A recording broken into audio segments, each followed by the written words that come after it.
We all know the feeling.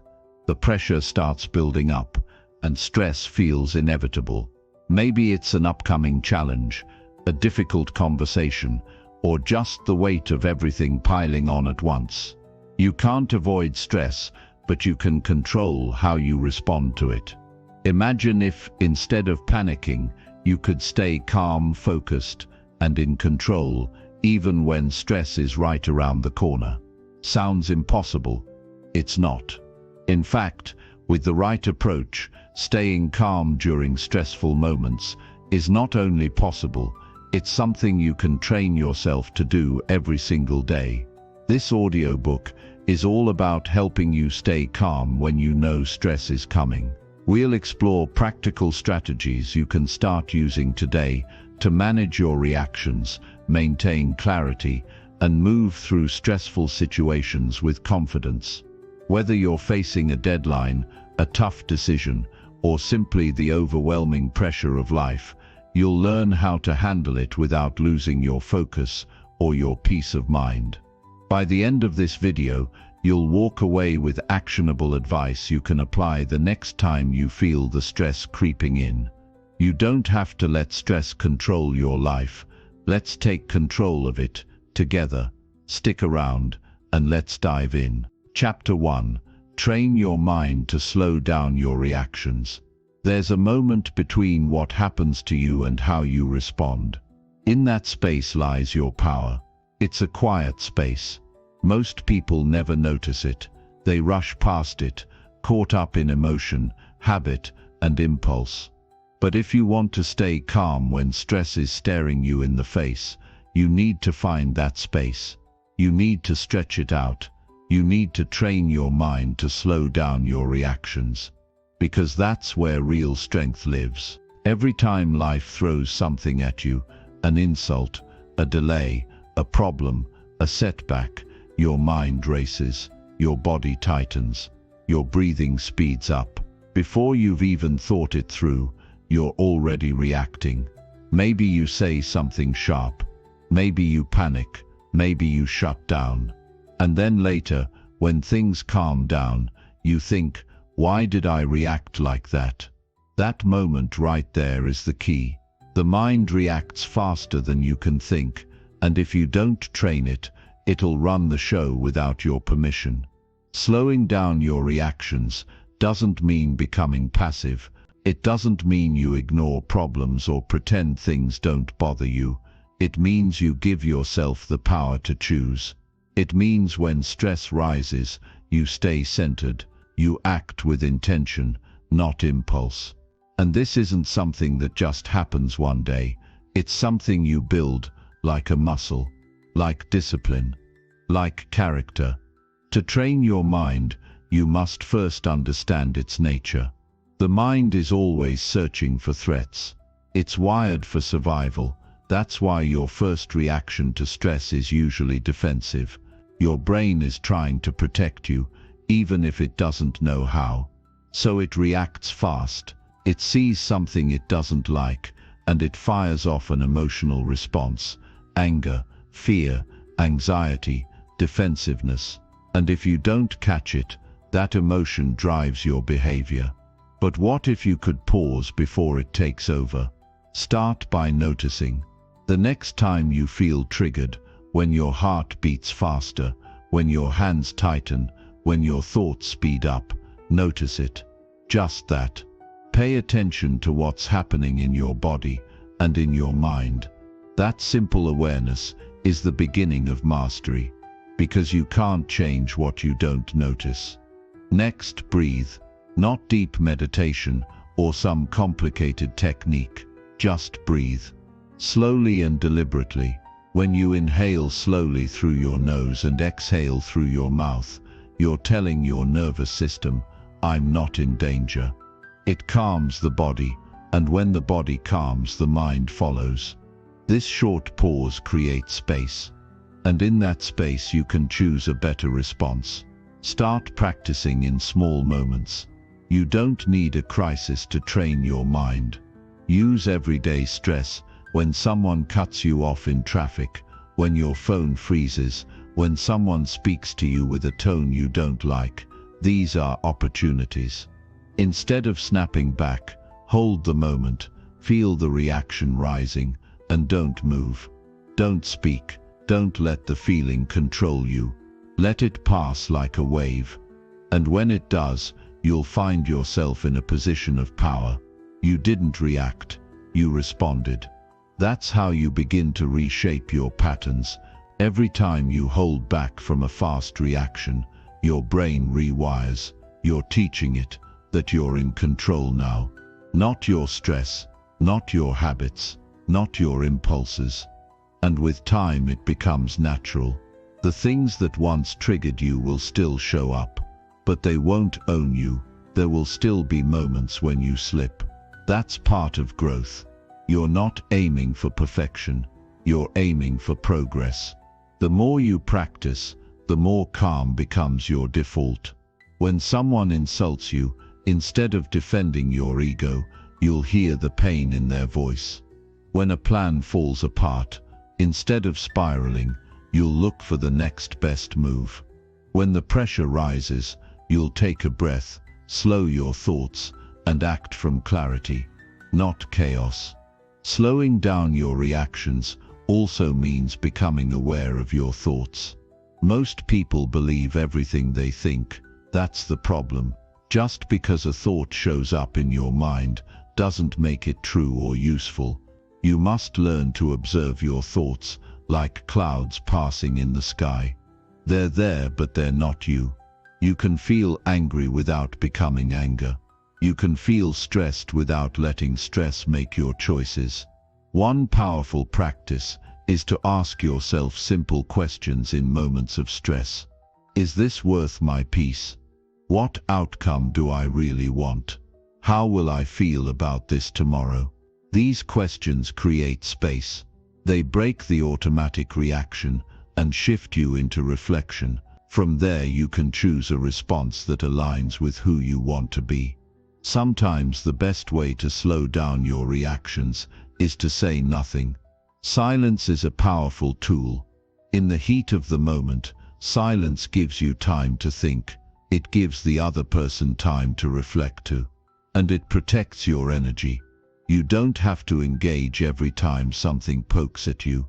You don't have to defend yourself against every misunderstanding. Not every fight is worth it. Calm people know this. They're not weak. They're wise. Another practice is journaling. At the end of the day, write down the moments when you reacted too fast. Ask yourself why. What triggered you? What were you really feeling? And what could you have done differently? This reflection will strengthen your awareness. And with awareness comes control. You don't need a perfect past to become a calm person. You just need a strong intention and consistent effort. Every day, remind yourself that you're training your mind. Every day, look for small moments where you can pause and choose a better way. This is self-mastery. This is mental strength. And it will affect every part of your life, your relationships, your work, your health, your peace of mind. People around you will start to notice. They'll see that you don't get shaken easily, that you don't react with drama or chaos, that you carry yourself with a quiet power. And over time, that presence will become your identity. Not because you were born with it, but because you earned it. Staying calm when you know you'll be stressed is not about avoiding stress. It's about preparing your mind for it. It's about building a foundation of discipline and awareness so strong that when stress shows up, it has nowhere to grow. And that work begins now. In the small moments, in the daily choices, in the commitment to pause, breathe, and choose the calm response over and over again. You don't rise to the level of your goals, you fall to the level of your habits. So train your mind every day. Slow down your reactions. Practice holding space before you act. Respond with clarity and strength, not emotion and impulse. This is how you lead yourself. This is how you earn respect. This is how you build peace in a world that constantly tests your calm.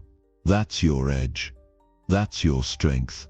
And that's the mindset you must carry forward. Because no matter what life throws at you, your greatest power will always be the ability to control yourself. And once you have that, stress loses its grip on your life. Chapter 2. Build a daily routine that protects your peace. If you don't build a routine that protects your peace, the world will build one for you that destroys it. Every day, your attention is pulled in 100 directions: notifications, demands, expectations, noise. And if you don't take control of how you live, stress will take control of you. Chaos doesn't ask for permission. It shows up. It floods your mind, and before you even notice it, you're reacting, chasing, surviving, never truly centered. That's why your routine matters. It's your structure. It's your armor. It's the silent foundation that keeps your peace strong, no matter what comes your way. Most people wake up and immediately hand their day over to stress. They check their phone before they even get out of bed. They scroll through other people's opinions. They open messages before their mind is clear. And just like that, they've lost ownership of their morning. They didn't build the day. They inherited it. And what they inherited was noise, stress, anxiety, and distraction. If that's how the day starts, it's no wonder why it ends in exhaustion. But there is another way. You can create a routine that serves you instead of one that steals from you. You can decide what your first hour looks like, and your last. You can train your mind to operate from clarity and strength. You can protect your peace, not by avoiding stress, but by creating boundaries that stress cannot cross. This isn't about being perfect. It's about being intentional. Every decision you make throughout the day is either strengthening your calm or weakening it. Your peace doesn't disappear by accident. It gets chipped away by the things you tolerate. The first step is to claim your mornings. Your mind is most sensitive in the early hours. What you feed it will set the emotional tone for everything that follows. If you begin the day rushing, comparing, consuming, reacting, you've already lost your center. But if you begin the day slow, grounded, clear, and present, you give yourself a chance to meet stress with composure. A peaceful morning isn't about doing 10 different rituals. It's about doing 1 or 2 things that bring you back to yourself. That could be silence. That could be movement. That could be writing down your intentions. That could be stepping outside and feeling the air. What matters is that you begin the day with awareness, not autopilot. You need to hear your own thoughts before the world's voice gets louder than yours. Don't check your phone first thing. That habit alone can steal half your peace. Spend the first 30 minutes being present in your space. Take your time with your breath. Take your time with your mind. Take your time with your direction. When you wake up and pour your attention inward instead of outward, you stop being pulled by life and start moving with it. That's control. That's strength. That's how you prepare your mind to face anything with peace. Next, design your days around what nourishes your energy, not just your time. People talk about managing time, but what really matters is managing energy. You can't pour peace into your life when everything in your day drains you. What are the small things you do each day that lift your energy? What are the small things that quietly wear you down? Make a list. Be honest with yourself. Then make adjustments. It could be saying no to something that doesn't align with your values. It could be eating foods that don't leave you sluggish. It could be cutting screen time by an hour. It could be spending 10 minutes with your thoughts before bed. Protecting your peace requires ruthless honesty. You have to stop pretending certain habits don't matter. You have to stop believing that being busy is the same as being productive. And most importantly, you have to stop giving your time and energy to things that do not give you peace in return. During the day, include short resets. You don't need a vacation to recharge. You need 5 minutes of clarity between tasks. You need one slow breath before a difficult conversation. You need a quiet walk when your thoughts get noisy. Small resets protect your mental balance. They prevent emotional buildup. They keep you present, not reactive. Midday is often when stress sneaks in the fastest. That's when people pile up responsibilities, push through fatigue, ignore how they feel, and try to do more than they can handle. But when you structure your day with buffers, moments to breathe, pause and reconnect, you don't get overwhelmed. You stay sharp. You stay composed. You stop stress before it gains momentum. Also, create moments in your routine where you completely disconnect. This is crucial. If your mind is always on, always working, always absorbing information, it never recovers. You're not a machine. You need silence. You need boredom. You need time away from stimulation so your nervous system can reset. Choose a block of time every day, even just 20 minutes, where you do nothing for performance or productivity. That time is for restoration. That time is sacred. No screens, no noise, just space. Evenings matter just as much as mornings. A chaotic night leads to a chaotic tomorrow. End your day with practices that calm your system. That could be reflecting on your actions. That could be writing down what you need to release. That could be stretching your body, reading, or just sitting in quiet. You don't need hours. You need consistency. The more you repeat peaceful routines at night, the more your brain learns to associate the evening with safety, rest and healing. That will affect how well you sleep. That will affect how you wake up. That will affect how much stress lingers in your system. Your routine doesn't have to look like anyone else's. This isn't about copying habits from a social media list. This is about creating a daily rhythm that protects your energy and mental clarity. What's peaceful for someone else may be draining for you. Pay attention to how things feel after you do them. Your body always tells the truth. Build routines based on what brings you calm, clarity and strength, not based on trends or pressure. If something disrupts your routine because life will always test it, don't throw the whole thing away. Adjust, recenter, recommit.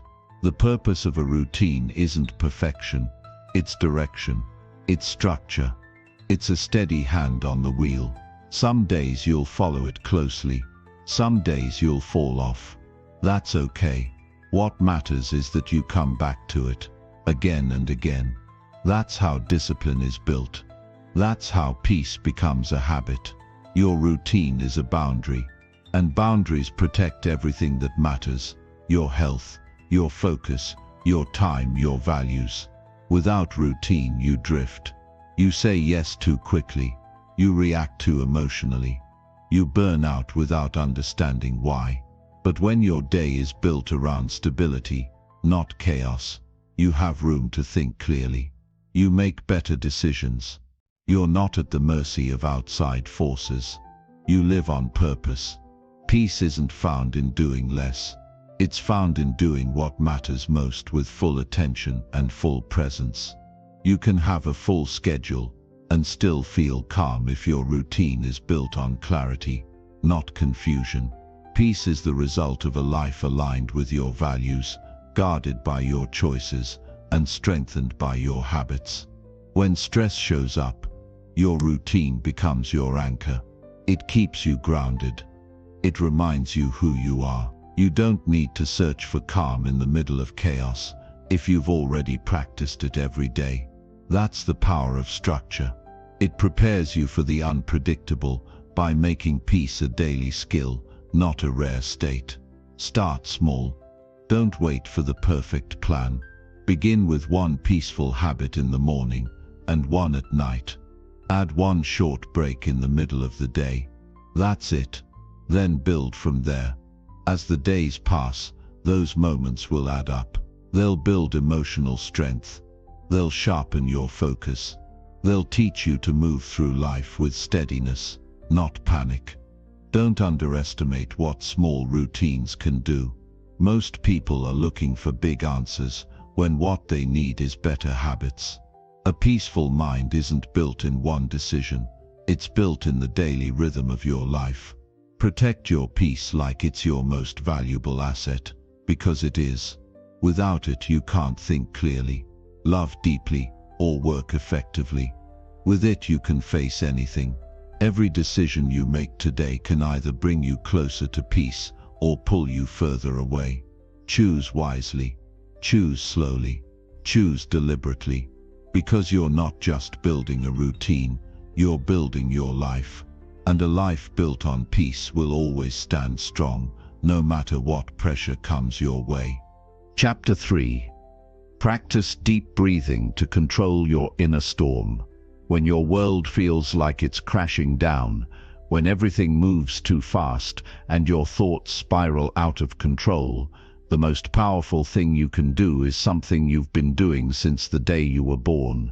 Breathe, not just automatically, not passively, but deeply, deliberately, and with full awareness.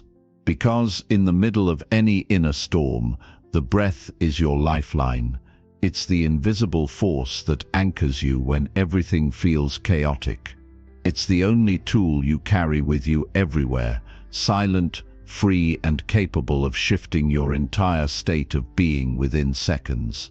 Most people live their lives disconnected from it, breathing shallowly, unconsciously, as if stress has full permission to take over their system without resistance. But you are not powerless. You have more control than you think, and it begins with the breath. The truth is, your mind often reacts faster than you can catch it. The moment pressure hits, your body tenses, your heart races, and your emotions fire off before you can think clearly. That's the automatic response of a nervous system stuck in survival mode. And unless you break that cycle, you live on edge, always bracing for what might go wrong. That's no way to live. You weren't meant to constantly brace. You were meant to adapt, to remain rooted, even when the storm gets loud. And the gateway to that calm is within your control. Deep breathing doesn't just relax your body, it resets your entire system. It tells your brain, you are safe now. It lowers cortisol. It slows the heart. It clears the mental fog, and it gives you back the power to choose how you respond. This isn't spiritual fluff or abstract advice. It's biological truth. When you engage your breath with intention, you shift from fight or flight to rest and restore. You activate the parasympathetic nervous system, the part of your brain designed to calm you down and bring you back to balance. And you don't need to be a monk or a yogi to do it. You just need to pause and notice. Are you breathing high in your chest, short and rapid, feeding anxiety? Or are you breathing low in your belly, slow and deep, grounding your awareness in the present moment? That awareness alone can be life-changing. In moments of high stress, an argument, a deadline, a mistake, bad news, your breath becomes shallow. You might not notice it, but your body reacts instantly. Your shoulders tighten, your jaw clenches, your thoughts race. And your reactions become impulsive, not intentional. But the second you pause, even for 5 seconds, and take a deep inhale through your nose and a slow exhale through your mouth, you interrupt that pattern. You stop the storm from growing. And in that brief moment of stillness, you make space for clarity. You make space for wisdom to return. Think about the most emotionally reactive moments in your life. How many times did you say something you didn't mean, do something you later regretted, or act in a way that wasn't aligned with who you want to be, simply because you were overwhelmed. Now imagine if you had paused. Imagine if you had taken a breath, not to suppress how you felt, but to meet it with strength and presence. That's not weakness. That's mastery. That's what deep breathing helps you build, not avoidance, but awareness. Not control over life, but control over how you face it. Practicing deep breathing doesn't mean you'll never feel overwhelmed again. It means you'll handle it differently. It means you'll notice your inner signals faster. You'll catch your body before it goes into panic. You'll slow the spiral before it takes you down. You'll create mental room where there was once only chaos. This is how you develop inner strength, not by removing difficulty, but by building skills to stay grounded when difficulty appears. Start with something simple. 3 deep breaths. Inhale slowly through your nose for 4 seconds. Hold for 4. Exhale through your mouth for 6. That's 1. Do it again. Feel the tension release from your chest. Do it a 3rd time. Feel your face soften, your jaw unclench, your thoughts slow. That took less than a minute, but the effects can last much longer. And the more you practice it, the more automatic it becomes. The more you'll catch yourself reaching for breath instead of panic. The more your nervous system will learn a new response to stress, stillness over urgency. Build it into your daily routine. Don't wait until things fall apart. Practice when things are calm so that it becomes your second nature when life gets loud. You can do it when you wake up, before you check your phone. You can do it before a meeting, before a difficult conversation, before you eat, before you sleep. Every deep breath is a signal to your body that you are in control, that you are here, that you are not at the mercy of stress anymore. Use it when your emotions rise, when anger flares, when fear creeps in, when anxiety shows up. Pause. 1 breath. That's the gap between reaction and response. And in that gap, everything can change. You might still feel the emotion, but you don't become it. You witness it. You feel it move through your body. You let the breath carry it, soften it, transform it. That's how you stay strong. Not by suppressing your emotions, but by staying rooted in the eye of the storm. The breath is your anchor. In a world that moves faster than ever, you need anchors. You need practices that pull you back into presence. You need reminders that you don't have to chase every thought or believe every fear. Deep breathing gives you that power. It doesn't cost anything. It doesn't require anyone's permission. It only requires your attention. And that's why it works. Because it reminds you that your peace was never outside of you. It was always within reach. You just forgot to return to it. When you breathe deeply, you stop identifying with the chaos. You step back from the noise. You observe without absorbing. You remember that stress is a visitor, not your identity. And with every breath, you reclaim your center. That's not small. That's transformation. That's the quiet power of self-mastery. There's nothing weak about needing to breathe. There's everything strong about using it with purpose. Life will test you. People will trigger you. Situations will overwhelm you. But your response is still yours. Your power is in the pause. Your wisdom is in your breath. You don't need to escape life. You need to learn how to meet it with calm. That's the skill. That's the path. That's the practice. Inhale calm. Exhale pressure. Inhale presence. Exhale tension. Every breath is a new beginning. Every breath is a decision to return to yourself, to slow down, to respond with clarity, instead of reacting with fear. That's what deep breathing trains into your mind, your body, your entire nervous system. And the more you do it, the less power stress holds over you. You become the calm within the storm.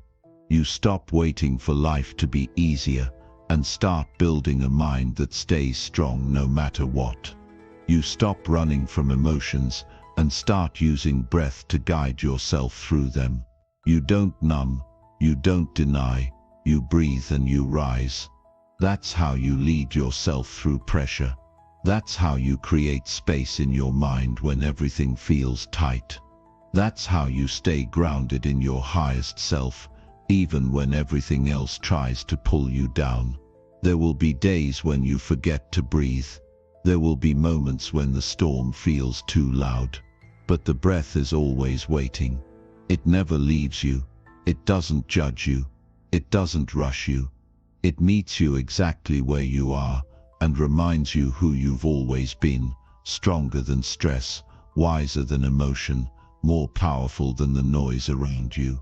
When you make deep breathing part of your life, you stop fighting the storm. You become the quiet force that moves through it with calm.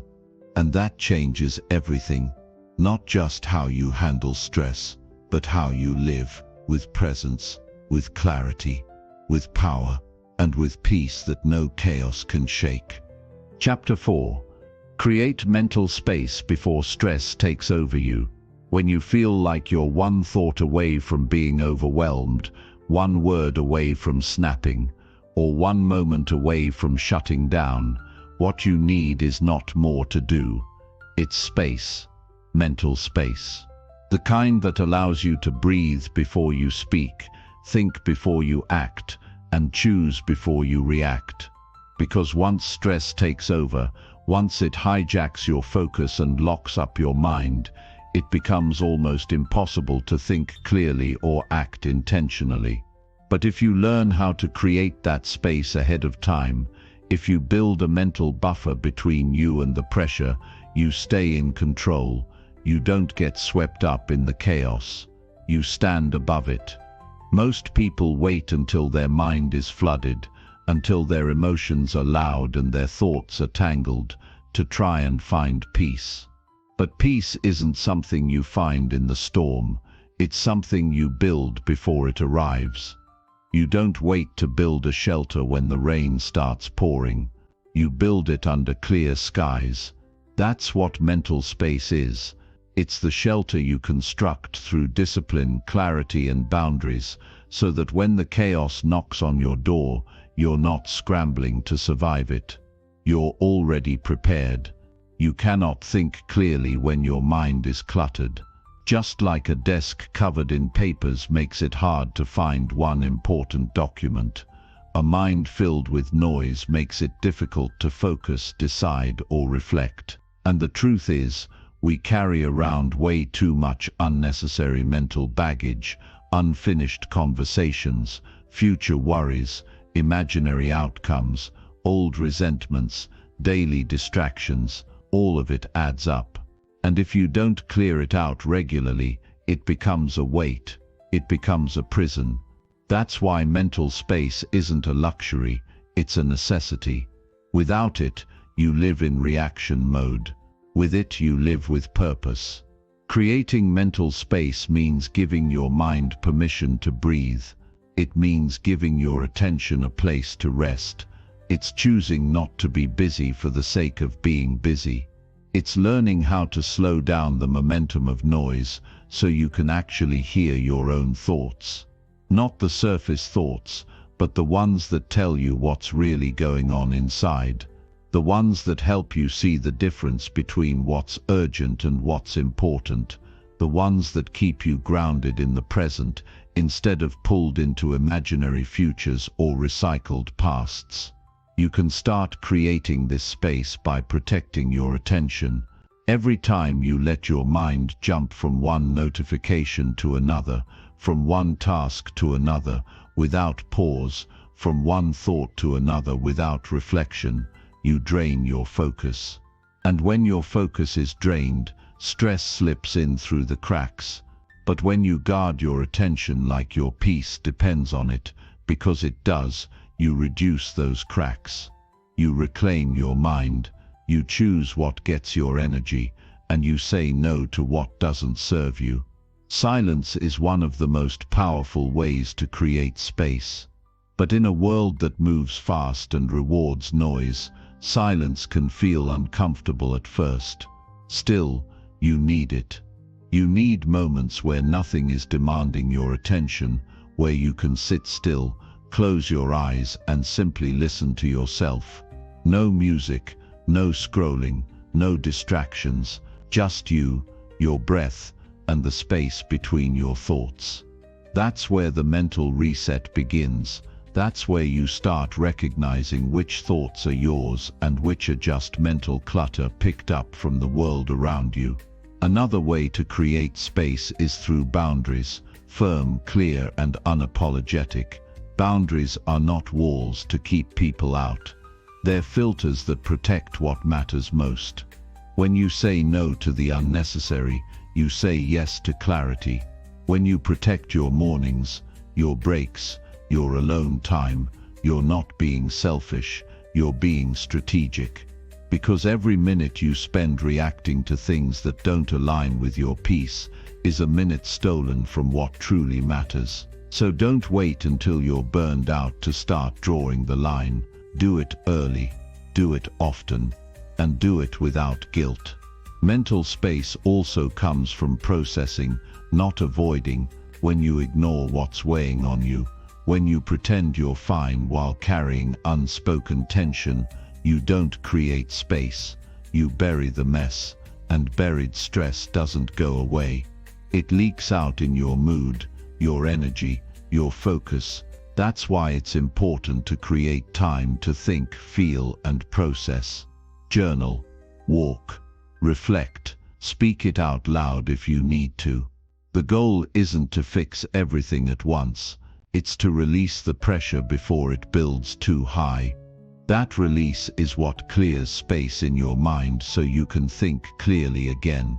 You also create space by simplifying your commitments. A bloated schedule creates a bloated mind. The more you say yes to, the more pressure you invite. The more things you try to do at once, the less present you become with any of them. And presence is what keeps stress from taking over. So review your calendar, look at your to-do list, ask yourself what actually matters. What moves me forward? What drains me unnecessarily? Then remove what doesn't align, strip it down, focus on fewer things, done with more depth and more peace. Technology, while powerful, can be a major source of mental clutter. Endless messages, constant notifications, news cycles, social media. Your brain wasn't designed to process that much input. And when you don't unplug, when you don't give your mind room to disconnect, you stay overstimulated. You stay reactive. So build tech-free zones into your day. Mornings without screens, evenings without scrolling, time blocks where your phone is off or out of sight. These small moments of digital silence can create massive mental clarity. They give your brain a break. They let your thoughts slow down. They return you to yourself. Mental space is not about escaping life. It's about preparing your mind so life doesn't consume you.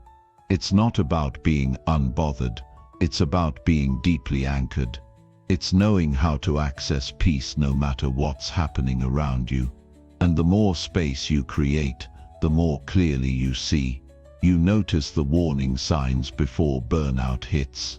You catch your spiraling thoughts before they crash. You respond to pressure with presence instead of panic. That's the power of building space ahead of time. You make your mind a place of clarity, not chaos. When something stressful happens, the mind that has space responds differently than the mind that's already crowded. The spacious mind pauses, it breathes, it assesses, it moves with intention. The crowded mind reacts, it rushes, it spirals, it gets loud and loses perspective. Which one do you want steering your life? The real shift happens when you stop waiting for external circumstances to calm down, and instead build internal habits that keep you steady. Mental space isn't something you request, it's something you create every day, through your choices, through your discipline, through your commitment to protect your mind from unnecessary clutter and noise. And here's the truth: life is never going to stop being demanding. People will always need things from you. Problems will always show up. Challenges will keep coming. But your mind doesn't have to be a victim of all that. It can be your sanctuary, your headquarters, your command center. But only if you treat it that way. Only if you prioritize its clarity above temporary distractions. The mind you wake up with is the mind that will lead your day. So give it space before the world demands your energy. Start with 10 minutes of silence in the morning. Sit still, close your eyes, breathe deeply. Let your thoughts flow, then let them go. Don't chase them, just observe. That small habit can shift your entire mindset before the pressure begins. And that shift can ripple through your choices, your actions, your attitude. During the day, check in with yourself. Ask, how full is my mind right now? If it feels crowded, pause, step away, move your body, go outside, drink water, write down what's on your mind, release it, reset. These short pauses are not a waste of time. They are the maintenance your mind needs to stay clear. You wouldn't drive a car without checking the oil. Don't run your mind without checking its clarity. At night, release the weight. Don't carry today's stress into tomorrow. Write it down. Speak it out. Breathe it away. Create space for rest. Not just physical rest, but mental rest. That's what prepares you to rise strong the next day. And remember, mental space doesn't happen by accident. It happens by design, by choosing quiet over noise, focus over distraction, clarity over chaos. That choice is yours, every day. And the more you choose it, the more powerful you become, because nothing is stronger than a mind that can pause before it panics, that can think before it reacts, that can remain still even when everything around it is moving fast. That's the strength you build by creating mental space, not just for stress management, but for life mastery. And that strength will serve you in every conversation, every challenge, every goal, every moment. The mind you train to stay clear will become the mind that leads you to peace, to purpose, and to power. Not just once, but over and over again, because you chose to create space before the storm arrived. And that single decision can change everything. Chapter 5. Strengthen your focus by removing small distractions. If you want to build an unbreakable focus, you have to start by eliminating everything that doesn't deserve your attention. Because the truth is, it's not the big, obvious obstacles that steal your energy. It's the small, quiet distractions that creep in unnoticed, pull your attention away from what matters, and leave your mind scattered and weak. Every time you check your phone in the middle of deep work, every time you let your environment interrupt your thinking, you train your brain to be less present and more reactive. You slowly drain your ability to concentrate, and without even realizing it, you become someone who is always busy but rarely effective. If you don't remove the small distractions now, you'll never access the mental strength it takes to focus fully. And without deep focus, you can't do deep work. You'll move through your life half aware, half engaged, and half alive. Focus is not something you're born with, it's something you earn. You earn it through discipline. You earn it by removing the unnecessary, not by managing it. You earn it by deciding what gets your attention and what doesn't, and then backing that decision with your behavior. If you want to feel mentally sharp, clear, and powerful, you can't keep entertaining interruptions just because they're convenient. Every moment you entertain a distraction, you send a signal to your brain that it's okay to break concentration. That signal becomes a habit, and that habit becomes your default state. If your environment is filled with noise, clutter, and chaos, you will never be able to enter the mental zone where clarity lives. The place where breakthroughs happen, the place where progress is made. You have to be ruthless with your space. Look at your surroundings. Ask yourself, what here steals my focus without my permission? What here tempts me to check out instead of tuning in? What here makes it harder to concentrate, harder to be present, harder to stay aligned with my priorities? Then remove it. Remove what doesn't help you think. Remove what doesn't support your goals. Remove what pulls your mind in too many directions at once, because no one else is going to do it for you. It's your responsibility to build an environment that strengthens your mind, not weakens it. One of the most dangerous things about small distractions is how harmless they seem. They trick you. A 5-second glance at your phone becomes 15 minutes down a rabbit hole. A casual scroll through social media becomes a complete derailment of your productivity. You tell yourself you'll only take a quick break, but that quick break leaves you mentally foggy and emotionally scattered. Distractions are thieves dressed as comforts. They don't just waste your time.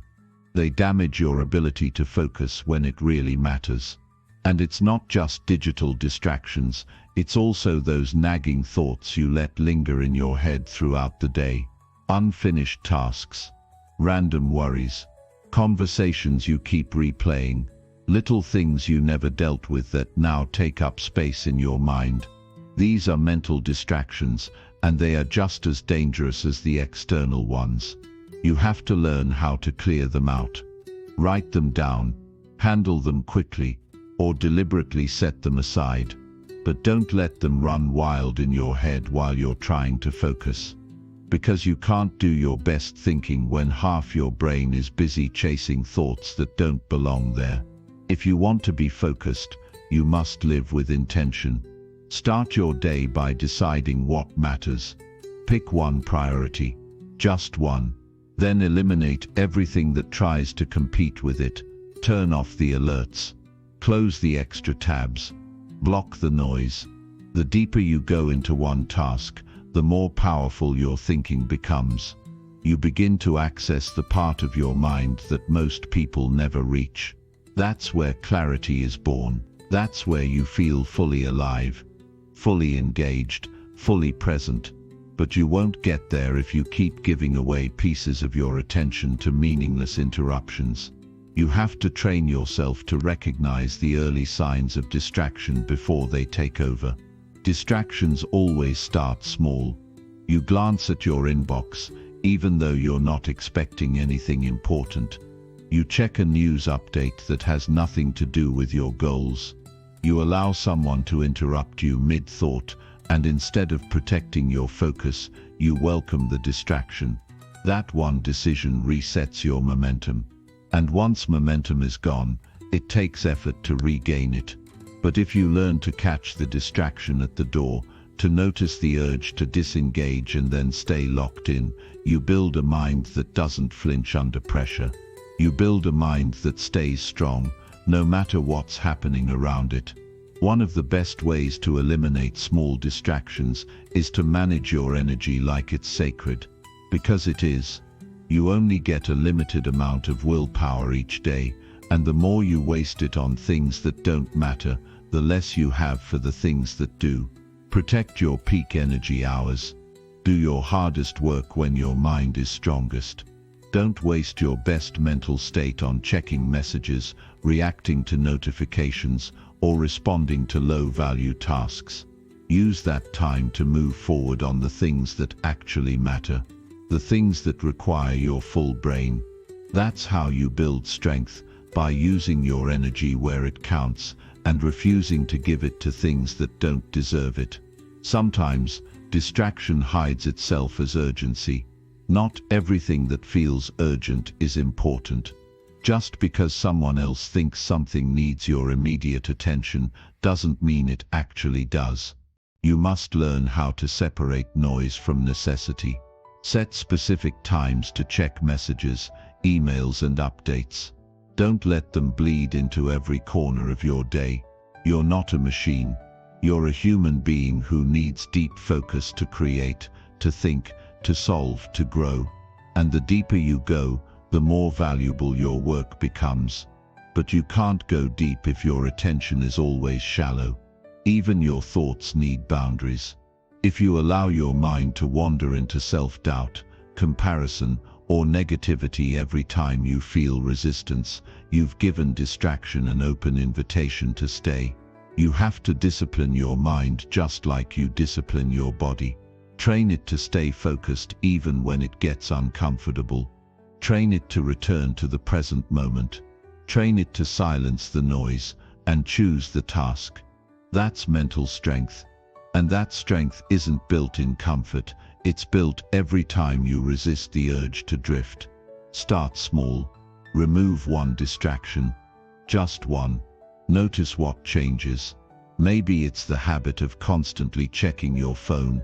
Maybe it's background noise you've grown used to. Maybe it's saying yes to things that interrupt your flow. Whatever it is, remove it. Then remove another, and another. What you'll find is that your focus sharpens, your mind becomes quieter. You start completing tasks faster, better, with more purpose. That's not coincidence. That's the power of undivided attention. And when you remove distractions, you make space for discipline. You build the ability to sit with one task, one thought, one goal until it's done. Most people never get there. They live in a scattered mental state, jumping from one thing to the next, always busy but rarely progressing. You don't have to be one of them. You can be deliberate.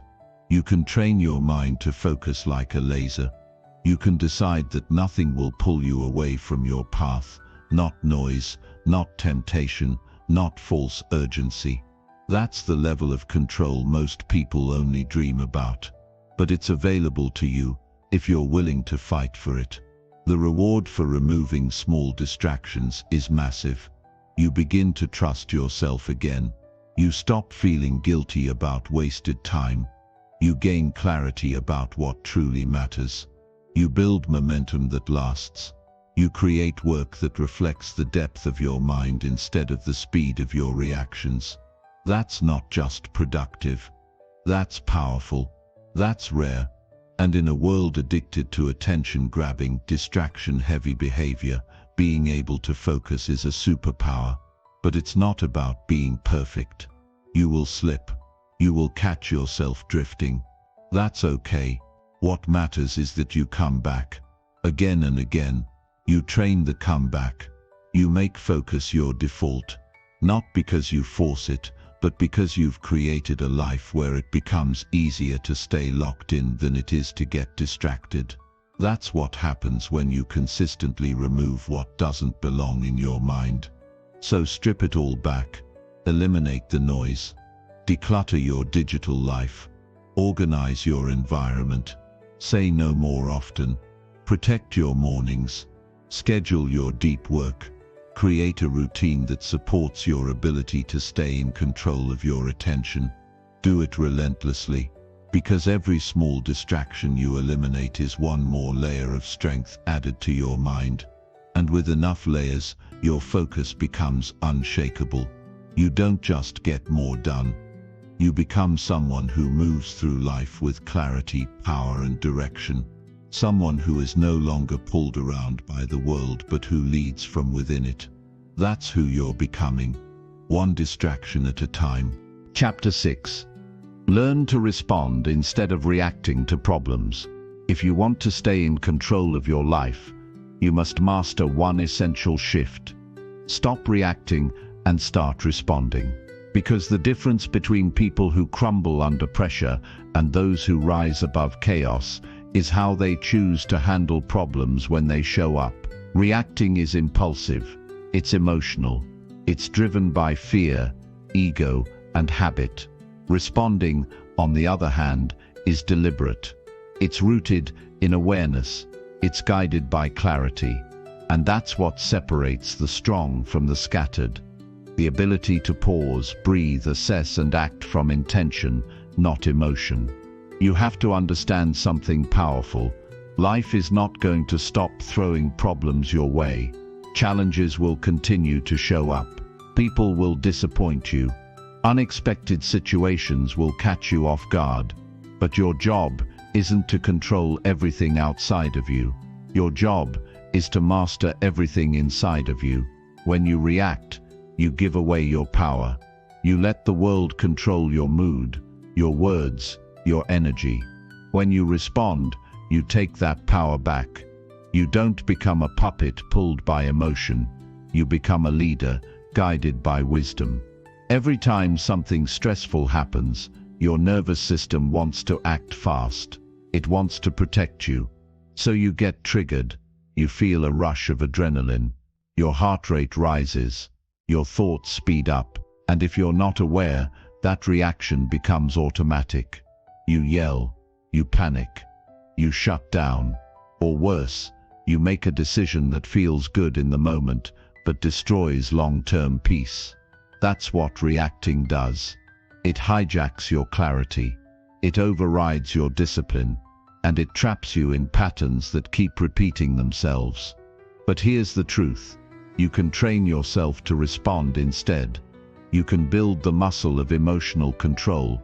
And it starts by learning how to create space between the problem and your behavior.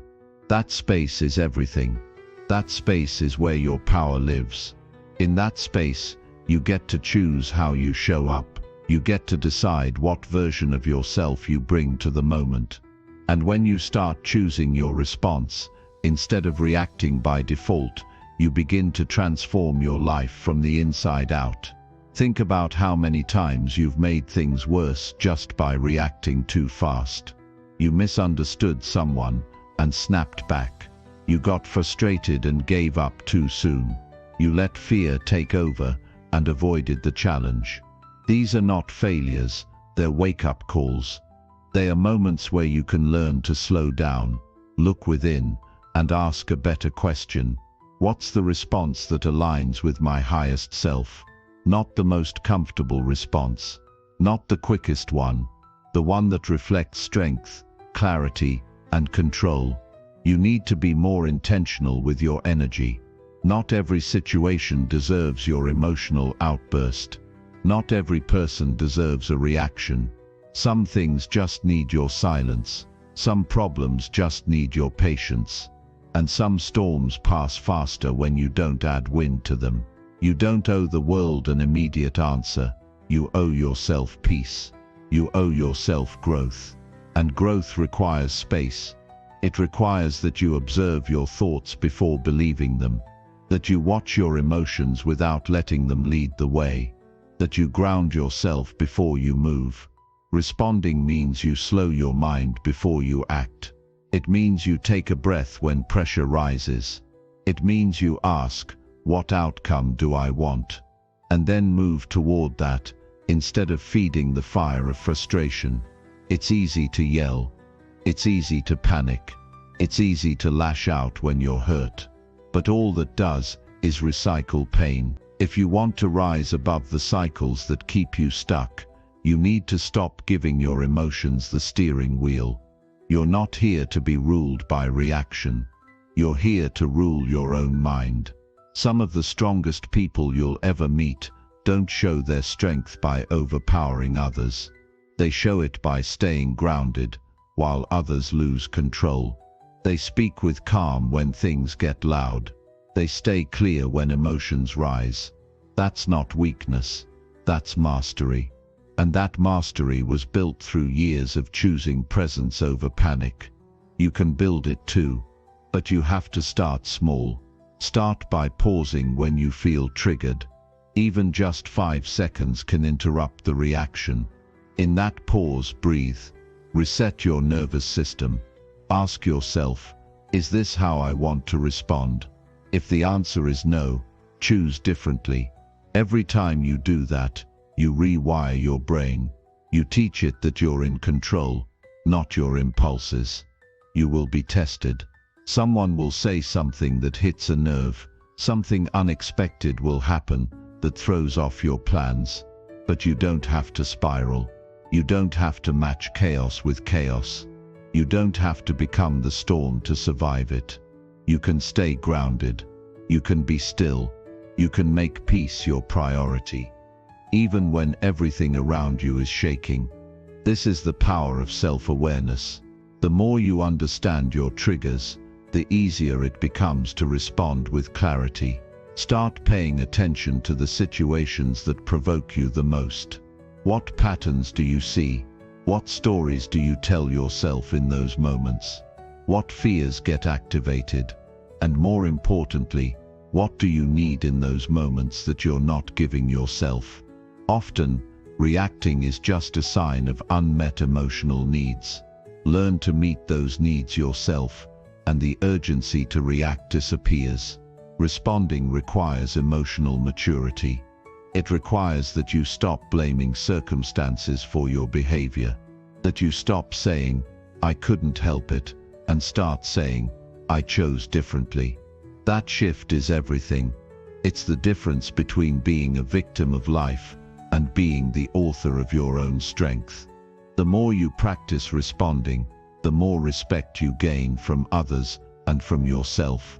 You start trusting your own ability to navigate stress. You stop fearing pressure. You stop avoiding conflict, because you know you have the inner stability to face anything with clarity. The world doesn't need more reactive energy. It doesn't need more impulsive behavior. It needs more grounded leadership. And that leadership starts with you. It starts with how you speak to others when you're frustrated, how you treat yourself when you make a mistake, how you carry yourself in times of tension. Responding is not passive. It's not about suppressing your emotions. It's about mastering them, feeling the emotion fully, and still choosing the response that serves your peace, your purpose, and your principles. And let's be honest, it's not easy, especially when you're tired, especially when the pressure is high, especially when you feel misunderstood. But that's exactly when it matters most. Growth doesn't happen when life is smooth. It happens when you're tested, and you still choose to act from strength instead of weakness. You don't become emotionally intelligent by avoiding problems. You become emotionally intelligent by meeting problems with wisdom, by breathing through discomfort, by pausing long enough to remember who you are and what you stand for. You don't have to let your mood run your life. You don't have to let anger dictate your words. You don't have to let stress decide your next move. You get to pause. You get to breathe. You get to respond. That's your right. That's your power. That's your path to freedom. Every moment gives you a choice. Lose yourself to reaction or return to yourself through response. Choose response. Choose clarity. Choose growth. Because the more you respond with intention, the less control problems have over your life. You become calm in chaos, clear in confusion, strong in struggle. You become someone who leads, not from force but from quiet power. And that power, it doesn't just change how you handle problems. It changes who you become. It shapes your character. It rewires your mind. It builds the kind of peace that no external storm can shake. That's what happens when you stop reacting and start responding. You don't just survive the chaos. You rise above it. You move through life with purpose, not panic. And that is how you win. Calm, focused, and fully in control. Chapter 7. Stay grounded by reminding yourself what matters most. In the chaos of life, the most powerful thing you can do is remind yourself of what truly matters. The world will throw distractions, pressure, and noise your way, and if you're not careful, you'll lose your center. The beauty of staying grounded lies in one simple truth: nothing outside of you can truly shake your peace unless you let it. When you know what matters most, You anchor yourself in purpose, and no matter what happens, you remain steady, focused, and strong. Life will always be full of demands. The messages, the emails, the expectations, the obligations, the noise. It all wants your attention. It all wants to pull you in different directions. But what if, instead of reacting to it all, you chose to align with your deepest values and purpose? What if, in every moment of stress, you could remind yourself what truly matters, and in doing so, keep your feet firmly on the ground? That's what being grounded truly means, not being immune to the challenges of life, but knowing how to stay anchored no matter how intense the storm gets. There is a clarity that comes when you reconnect with what is essential. Most people operate through life on autopilot, reacting to whatever is in front of them without ever pausing to question whether it's worth their time, energy, or focus. But when you are grounded, you operate with intention. You are not constantly tossed around by every circumstance. You know your values. You know what drives you. You know what your purpose is, and you stay rooted in it. That's why grounding yourself is a non-negotiable skill. It ensures you are not a leaf blowing in the wind of external circumstances. When you remind yourself of what matters most, you don't get lost in trivial things. It becomes easier to filter out the noise. The distractions that would normally derail you don't even get your attention because they don't align with your core values. Instead, you have a laser-like focus on what truly moves you forward. It is like being a warrior with a mission. Every step you take is deliberate, and nothing can distract you from that goal. One of the easiest ways to stay grounded is to clarify your vision. What do you want? What do you stand for? What legacy do you want to leave behind? When you have a clear vision, you have something to refer back to in moments of uncertainty. When challenges come, you don't lose yourself because your vision holds you steady. You know where you're going and why you're going there, and that purpose becomes your anchor. When life tries to knock you off course, you simply remind yourself of the bigger picture. Staying grounded also means embracing what's most important to you on a deeper emotional level. For some, it's family. For others, it's personal growth. It's your health, your integrity, your freedom, your relationships. These are the pillars that hold up your life. When the pressures of life come crashing down, go back to your foundation. Reconnect with what you value most. Take a deep breath and let that reminder center you. The distractions don't matter as much when you remember the foundation upon which your life is built. You will face temptations to get distracted. You will have moments where it's easy to be swept away by a situation or a person. But when you know your core values and remind yourself of what truly matters, you don't lose yourself in those moments. The distractions lose their power over you. They no longer become the loudest voice in your mind. Instead, your internal compass guides you back to what's important, and that helps you move through life with clarity, peace, and direction. One of the biggest challenges many face in staying grounded is the urge to compare themselves to others. Social media, society's expectations, and even well-meaning friends can make you question your path, your success, and your worth. But comparison is a trap. When you compare yourself to others, you lose sight of your own journey.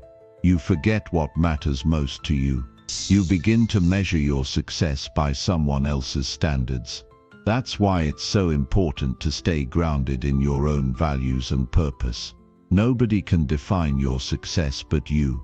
Your journey is unique, and your focus should be on your own growth, not someone else's highlight reel. To stay grounded, you must also make a conscious effort to protect your energy. People will test your boundaries. The world will try to pull you in different directions. But just because someone or something demands your time or energy doesn't mean you have to give it. Protect your peace by learning how to say no to things that don't align with your values. You don't owe anyone your time if it takes you away from what truly matters. You don't have to explain yourself or justify your decisions. Simply protect your peace and stay focused on what matters most to you. The key to staying grounded is not to eliminate stress or challenges from your life, but to develop the emotional resilience to stay anchored during those times. Life will test you, and sometimes it will feel overwhelming. But remember, you have the power to control your response. You can choose to stay rooted in what matters most, no matter the circumstances. That inner strength comes from practice, consistent practice of checking in with yourself, reaffirming your values, and staying focused on the path that aligns with your deepest desires. You can also create grounding rituals that remind you of what matters most. Whether it's a morning meditation, journaling, spending time with loved ones, or engaging in activities that recharge you, these rituals act as powerful anchors in your life. They allow you to reconnect with yourself and re-establish your sense of purpose before life's distractions take over. These grounding moments give you the strength to move through your day with intention and clarity. It's not about avoiding life's difficulties, it's about equipping yourself to face them with the right mindset and energy. When you face difficulties, remember that staying grounded doesn't mean ignoring your emotions. It means feeling them and allowing them to pass through you without letting them take over. You don't have to suppress what you feel, but you also don't have to let those emotions dictate your actions. You can feel your anger, your frustration, your sadness, and still choose to respond with calm and composure. The key is to not let your emotions pull you away from what matters most to you. Staying grounded is about being aware of your thoughts, your actions, and your energy. It's about being present in every moment, not just on autopilot. When you stay connected to what matters most, you create a sense of stability and peace within yourself. You can move through life's challenges with confidence, knowing that no matter what happens, you are anchored in your values and your purpose. Ultimately, staying grounded is about building a life that reflects what matters to you most. It's about living intentionally, aligning your actions with your deepest values, and protecting your peace at all costs. It's about choosing to remain focused on what's truly important, even when the world around you tries to pull you in 1,000 different directions. When you live from this place of groundedness, you don't just survive, you thrive. Your life becomes a reflection of your purpose, your values, and your unwavering commitment to living in alignment with what matters most. This is how you maintain your peace, your clarity, and your power in a chaotic world. You remind yourself daily of what matters most, and in doing so, you build a life that is unshakable, unstoppable, and filled with purpose. Chapter 8. Take quick breaks to reset your emotional balance. There's power in knowing when to step back, reset, and regain your emotional balance. Life moves fast, and it's easy to get caught in the current. You feel overwhelmed, pulled in 1,000 directions, and before you know it, your emotional state is out of whack. But what if I told you that taking quick breaks could be your superpower? When you learn to step away for a moment, you give yourself the chance to reset, not just your mind, but your entire emotional state. The ability to take a step back and regain composure can change the course of your day, your productivity, and your life. We are all humans, and emotions can sometimes feel like a tidal wave. When we're deep in work, meeting deadlines, or dealing with stressful situations, emotions tend to build up. That feeling of being overloaded can start to drain your energy and hinder your ability to think clearly. It doesn't matter how much you want to power through, eventually your emotional state will catch up with you. This is why taking quick breaks is crucial. When you reset emotionally, you not only clear the fog in your mind, but also restore your inner strength and focus. Taking a break isn't about avoiding responsibilities, it's about maintaining your energy so you can show up better for the things that matter.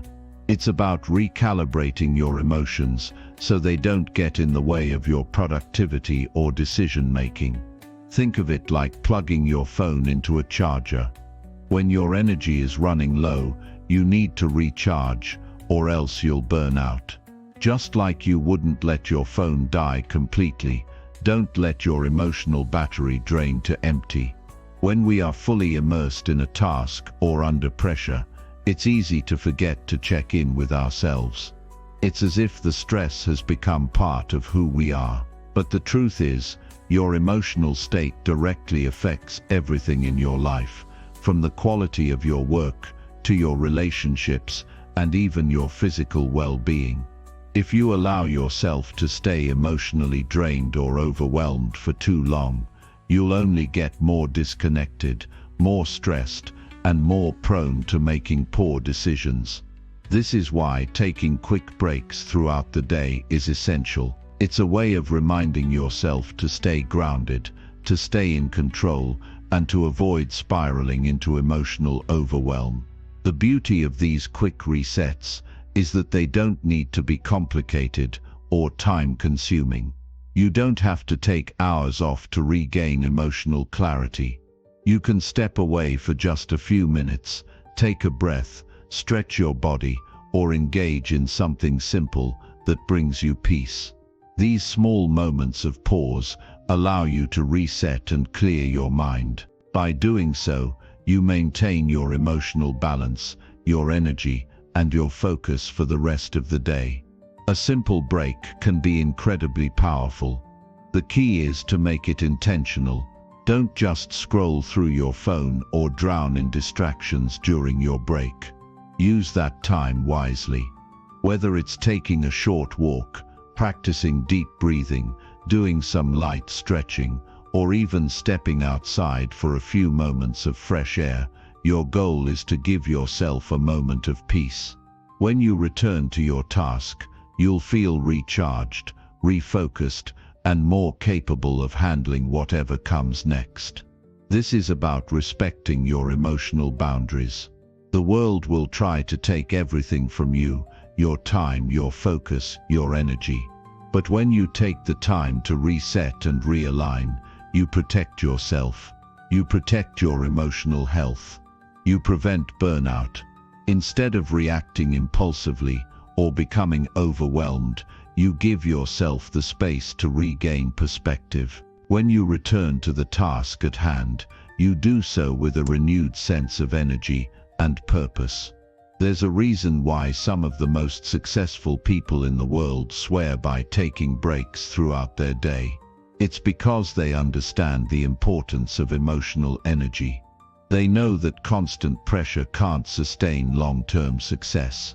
Instead, they use these breaks to stay sharp, stay centered, and stay productive. It's not a weakness to take a break, it's a strategy. A strategy that protects your well-being and keeps you performing at your best. Your emotional state is your most valuable asset. When you're balanced and at peace, you think clearer, make better decisions, and move with purpose. But when you're overwhelmed and exhausted, you're not operating at full capacity. You're working at a fraction of your potential. And that's why quick breaks are so important. They allow you to get back to a place of balance and power. They give you the opportunity to reset emotionally so you can give your best effort in everything you do. A critical part of emotional balance is also learning to acknowledge your feelings without judgment. We live in a world that often demands us to push through our emotions, to ignore stress, or to suppress discomfort. But the truth is, your emotions are trying to tell you something. When you feel overwhelmed, frustrated, or anxious, it's a signal that something needs attention. Taking a break allows you to listen to those emotions, acknowledge them, and then release them. You don't have to hold on to them or let them control you. By stepping away for a moment, you can clear your mind and come back to your work with a better sense of clarity and perspective. During your breaks, it's important to practice self-awareness. Be conscious of how your body feels, how your mind is reacting, and what emotions are surfacing. This awareness will help you understand why you feel the way you do and how to manage those feelings more effectively. If you're feeling drained, tired, or irritable, take that as a cue that it's time for a quick reset. Don't push through until you've reached a breaking point. If you take the time to reset before reaching emotional exhaustion, you'll save yourself from burnout and make better decisions in the long run.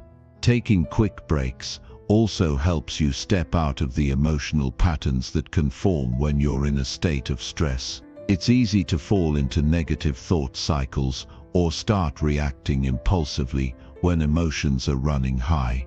But when you take a break, you interrupt that cycle. You break free from the automatic emotional reactions and regain control over your mindset. When you return from your break, you can approach the situation with a calmer, clearer head and a more balanced emotional state. One of the most powerful things you can do during these breaks is practice deep breathing. Breathing is often overlooked as a tool for emotional reset, but it's one of the most effective ways to calm your nervous system. When you focus on your breath, you activate the parasympathetic nervous system, which helps lower stress and restore balance to your emotions. You don't need to meditate for hours or sit in complete silence. A few deep mindful breaths can have an immediate impact on your emotional state. This simple practice brings you back to the present moment. It gives your mind a chance to detach from whatever is causing stress and allows your body to release any built-up tension. Just a few moments of conscious breathing can help you reset emotionally, clear your mind, and restore your inner peace. The beauty of deep breathing is that it can be done anywhere and at any time, so you always have the power to reset no matter what's going on around you. Taking quick breaks to reset your emotional balance is not a luxury, it's a necessity. It's a way to honor yourself, protect your energy, and ensure that you stay emotionally strong.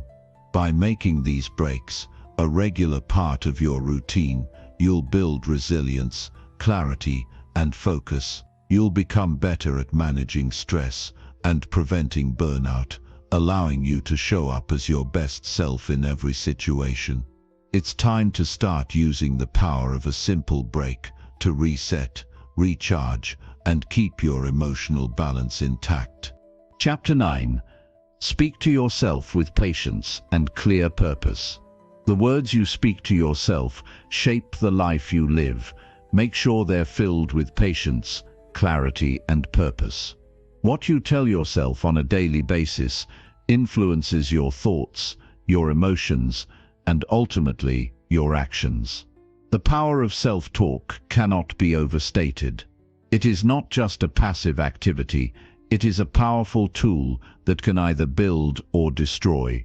If you are not speaking to yourself with patience and purpose, you are missing out on one of the most potent forms of self-mastery. Every day, you are planting seeds with your words. What you say to yourself is the foundation for how you experience the world around you.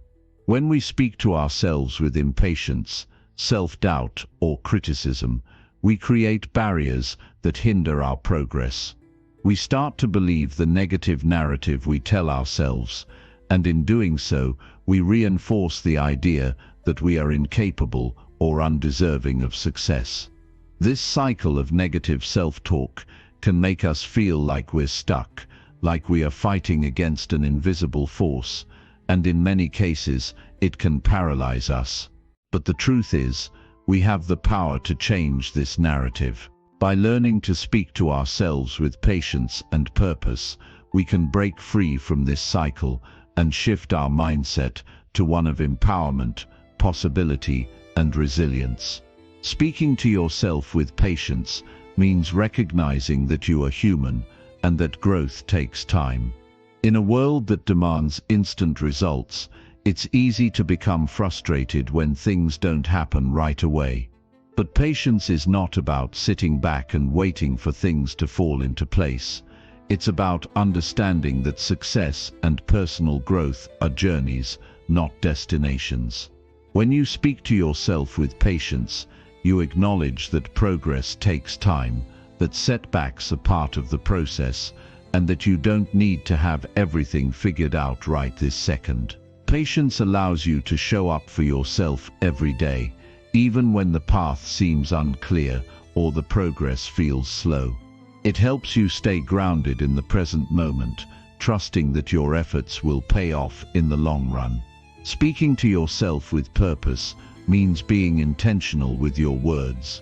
It's not just about saying anything that comes to mind, it's about speaking words that align with your values, your goals, and your vision for the future. Purposeful self-talk creates a sense of direction in your life. It provides clarity in moments of uncertainty and helps you stay focused on what truly matters. When you speak with purpose, you are reminding yourself of the bigger picture, of your why, and of the reason you are doing the work in the first place. This level of intentionality creates a sense of power and agency, allowing you to take control of your actions and decisions. You no longer allow external circumstances to dictate your mood or your mindset. Instead, you take charge of your inner dialogue, shaping it to support your goals and your aspirations. When you start speaking to yourself with patience and purpose, something remarkable happens. You begin to see yourself differently. You start to believe in your potential, and your actions begin to reflect this new self-belief. You stop doubting your abilities and start trusting yourself more. This shift in self-perception is incredibly powerful. It opens up new possibilities and fuels your motivation. You begin to take consistent action toward your goals, not because you have to, but because you believe in your ability to succeed. You are no longer waiting for external validation, you are validating yourself from within. And this is where true transformation happens. It's important to recognize that speaking to yourself with patience and purpose is a practice. It's not something that happens overnight. Just like any habit, it requires consistent effort. The more you consciously choose to speak to yourself with kindness, patience, and intention, the more natural it becomes. You'll notice that when you encounter challenges or setbacks, you won't immediately go into self-criticism. Instead, you'll respond with compassion, understanding that setbacks are simply opportunities to learn and grow. When you make a mistake, you won't berate yourself, you'll acknowledge it, learn from it, and move forward with greater clarity and confidence. One of the most common barriers to speaking to yourself with patience and purpose is the tendency to be overly critical. Many of us have been conditioned to focus on our flaws and shortcomings. We have internalized the idea that we need to be perfect in order to succeed, and this mindset creates a constant stream of self-criticism. But perfection is an illusion. No one is perfect, and no one has everything figured out.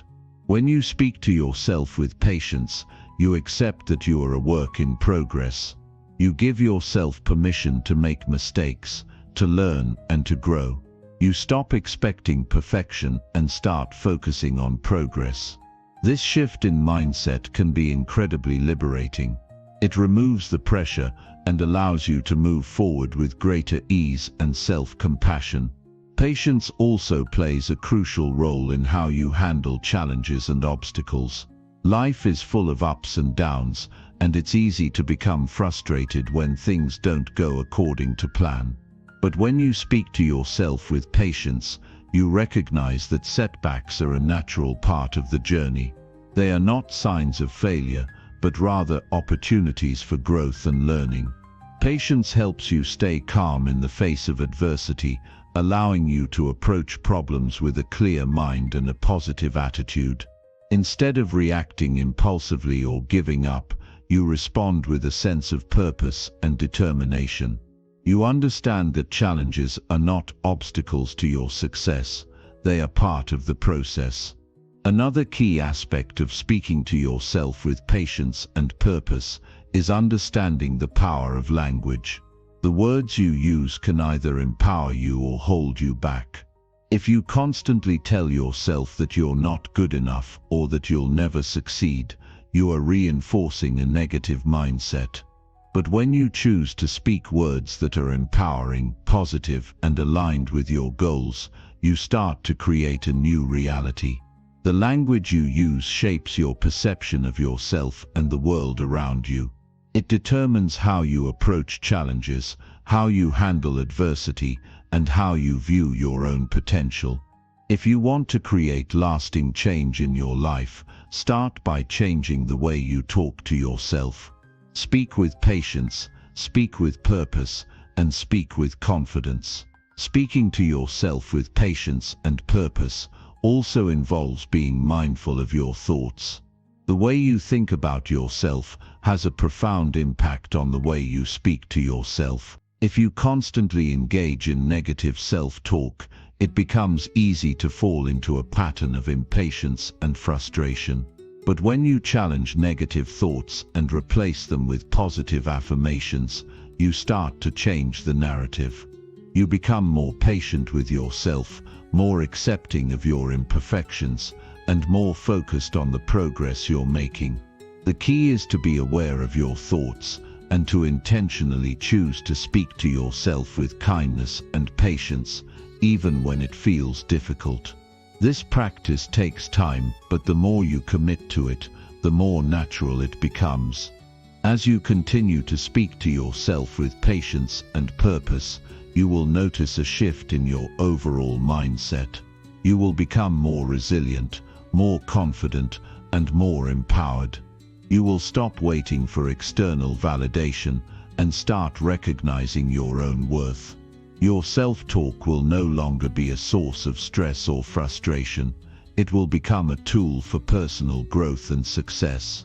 You will begin to approach life with a clear sense of purpose, knowing that you have the power to create the life you desire. By speaking to yourself with patience and purpose, you unlock your true potential and set yourself up for lasting success. Chapter 10. Prepare for stress by visualizing calm outcomes daily. Stress doesn't have to control you. You have the power to visualize calm, and by doing so, you can prepare your mind to handle anything that comes your way. Life is full of unpredictable moments that can throw us into stress, anxiety, and discomfort. But what if I told you that the key to staying calm isn't about avoiding stress, but about preparing for it? Visualizing calm outcomes daily is one of the most powerful tools you can use to reduce the impact of stress on your life and train your mind to stay composed in challenging situations. Think about this: when a storm is coming, you don't wait for it to strike. To prepare your home, you reinforce your windows, check the roof, and clear your gutters.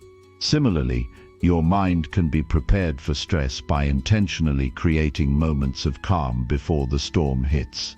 By visualizing calm outcomes and practicing mental resilience every day, you will be ready when stress inevitably arrives. Many of us live in a constant state of reaction. We react to stressful situations as they occur, and often this reaction is rooted in panic, anxiety, or frustration.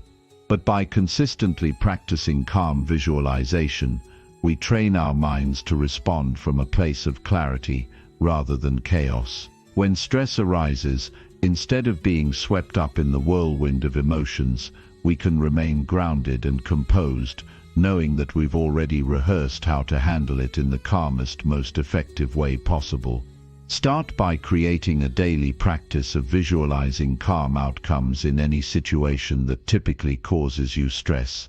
Imagine yourself in a high-pressure situation, whether it's a work deadline, a difficult conversation, or a personal challenge. In this visualization, picture yourself not only handling the situation with grace, but doing so with an overwhelming sense of calm.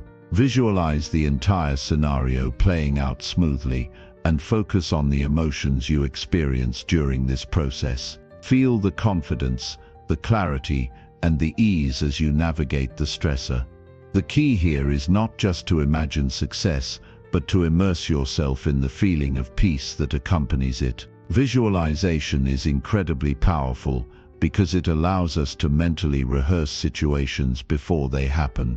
Just as an athlete visualizes their performance before stepping onto the field, you are preparing yourself to stay calm in real-life scenarios. The more you practice this, the more it becomes a part of your subconscious, and when stress arises, your mind will automatically fall back on the calm mindset you've trained it to have. It's not about avoiding stressful situations, it's about having the mental tools to stay centered when those moments come. One of the reasons we struggle with stress is that we feel we are constantly battling against it. We feel as if we have no control over the circumstances around us, and this sense of powerlessness only heightens our stress. But when you visualize calm outcomes, you are actively creating a sense of control. You are setting your mind up to expect peace rather than chaos. You're essentially programming your mind to expect the best rather than the worst.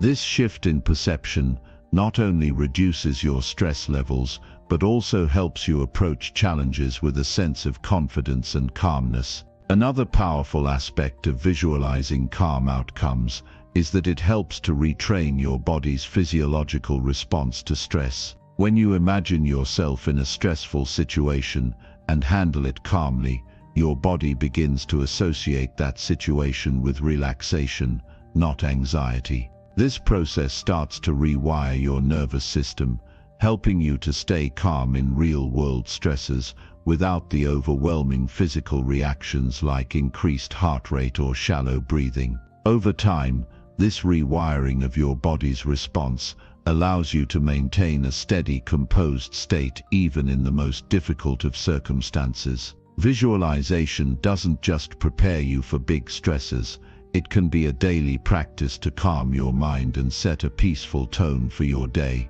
Taking just a few minutes each morning to visualize yourself handling challenges with composure helps to create a mindset of resilience. You begin to expect stress to be a part of your life, but you also expect that you have the tools to handle it with ease. Each visualization builds on the last, reinforcing a sense of inner peace and mental clarity that becomes ingrained in your daily experience. It's important to remember that visualization isn't just about imagining calm outcomes, it's about actively engaging your senses. When you visualize a calm situation, you want to immerse yourself in the experience as if it's happening in real time. Feel the emotions of calmness, picture the environment around you, and engage with all of your senses. Hear the sound of your breath slowing down, see the peaceful expressions of those around you, and feel the release of tension in your body. The more vivid and detailed your visualization, the more powerful the results. By practicing this technique consistently, you will notice a shift in your ability to handle stress. Instead of reacting impulsively or getting overwhelmed by pressure, you will find yourself staying centered, focused, and in control. This ability to stay calm is one of the most empowering tools you can have in your life. It allows you to make better decisions, think more clearly, and act with purpose, even under pressure. You will no longer feel like stress is something that happens to you. You will feel like stress is something you can manage with ease. There's also a profound benefit to visualizing calm outcomes in that it helps you become more present in your day-to-day life. When you train your mind to focus on peaceful outcomes, you start to notice more of the small moments of calm in your day. You begin to recognize the simple pleasures, the moments of stillness, the times when everything aligns, and the peace that exists in your everyday life. You'll become more attuned to the balance between work and rest, stress and peace, and your ability to switch between the two at will. Another benefit is the confidence that comes from knowing you are prepared. When you visualize calm outcomes, you're not just practicing for hypothetical stress, you're equipping yourself for life. Stressful moments can no longer throw you off balance. Your daily visualizations create a foundation of mental stability that supports you in every situation. Whether it's a difficult task, a challenging conversation, or an unexpected change, you'll know that you've already prepared yourself to navigate it with ease. There will be times when it feels like everything is out of your control, when stress comes at you from all angles. But when you've made visualization a daily habit, you'll be able to access that calm place within you, even in the midst of chaos. You'll find that the more you practice, the more natural it becomes to approach challenges with a sense of ease, rather than resistance. The journey to mastering stress begins with you. You are in control of your mindset, your emotions, and how you respond to life's challenges. By visualizing calm outcomes every day, you are not just preparing for stress, you are setting the stage for a life filled with resilience, clarity, and composure. With consistent practice, you will find yourself more equipped to handle anything that comes your way, and stress will no longer have the power to knock you off course. Instead, you will respond with the certainty that no matter what happens, you can remain calm, grounded, and fully in control. Chapter 11. Let go of control when things feel overwhelming. When life feels overwhelming, the last thing you need is to try and control everything, because trying to hold on tighter can often make things worse. The art of letting go, especially when you're at your breaking point, is the key to regaining your power, your clarity, and your peace of mind. It's not about surrendering to chaos or being passive. It's about understanding that some things are beyond your control, and releasing the need to control them is the fastest path to regaining your inner strength. We've all been there, haven't we? Staring at a mountain of responsibilities, challenges, and tasks piling up, feeling like the weight of the world is crushing us. When everything starts to feel like too much, our instinct is often to tighten our grip, try to fix things, and control the outcome. But in doing so, we set ourselves up for more frustration, anxiety, and even failure. It's a cycle that, if left unchecked, will drain you emotionally, physically, and mentally. It's time to understand that there is power in letting go. Letting go is not a sign of weakness, it's a sign of wisdom. It's the acknowledgement that you have done all you can, and that at this moment, the best thing for your well-being and success is to release control and trust in the process. Life has a way of testing us, but it also offers us countless opportunities to grow by showing us that we don't need to control everything to thrive. The first step in letting go is understanding that you are not in control of every outcome.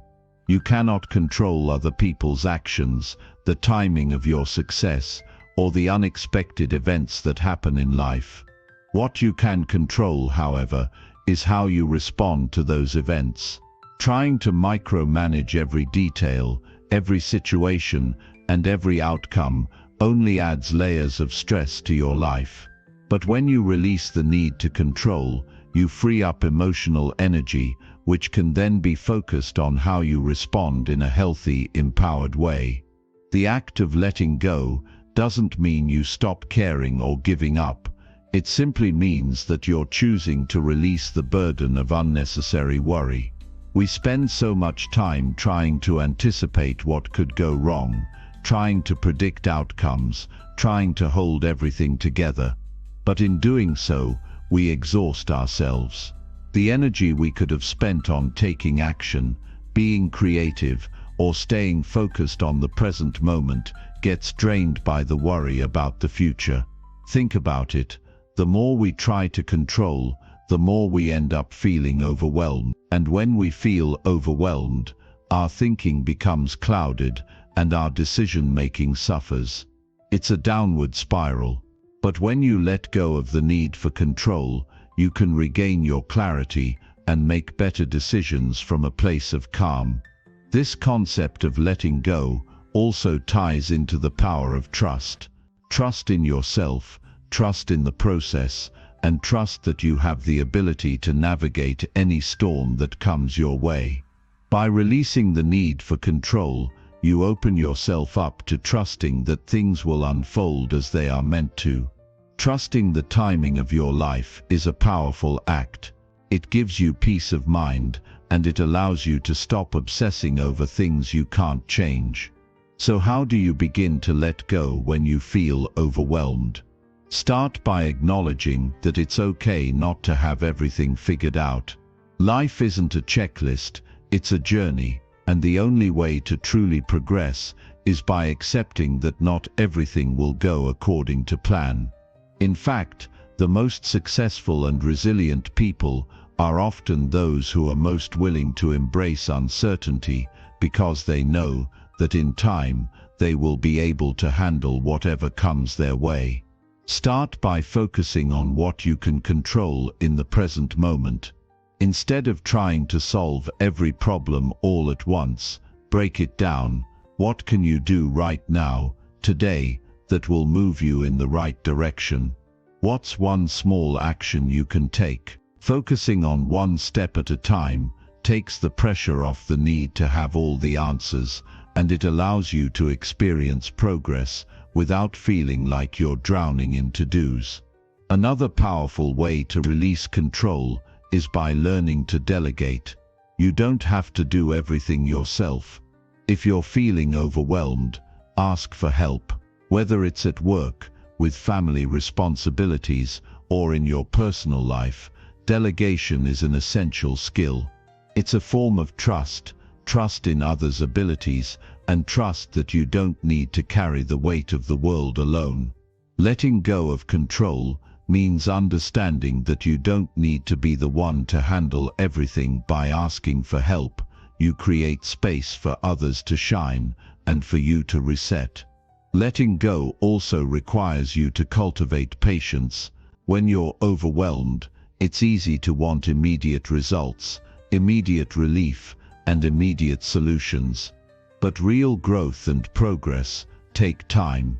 Patience is a skill that we must actively develop, especially in moments when things feel out of our control. Trust that the universe, or whatever you believe in, has a plan for you, and that even in moments of struggle, you are moving toward your greatest good. Patience allows you to breathe through the discomfort, knowing that this too shall pass. Another technique for letting go when things feel overwhelming is practicing mindfulness. In moments of stress, it's easy to become consumed by our thoughts, emotions, and worries. But by grounding yourself in the present moment, you stop feeding into the cycle of overwhelm. Mindfulness allows you to step back, observe your thoughts, and remind yourself that you don't need to fix everything right now. The present moment is all you have, and by focusing on it, you create the space to regain your composure. Incorporating regular breaks into your day is another way to release control. When we're overwhelmed, we tend to push ourselves harder, thinking that if we just do more, we'll be able to fix everything. But the opposite is often true. Taking breaks allows you to reset, recharge, and come back to your tasks with a clearer mind. It's important to remember that you don't have to be on all the time.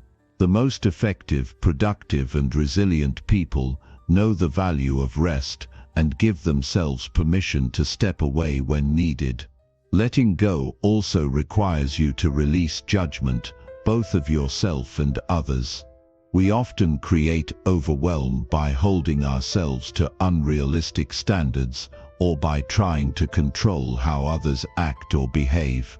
When you let go of the need to judge, you stop adding unnecessary pressure to yourself and to the situation. You accept things as they are, without the constant need for approval or validation. This mindset shift gives you the freedom to just be, to focus on your own growth and progress, without worrying about everyone else's expectations.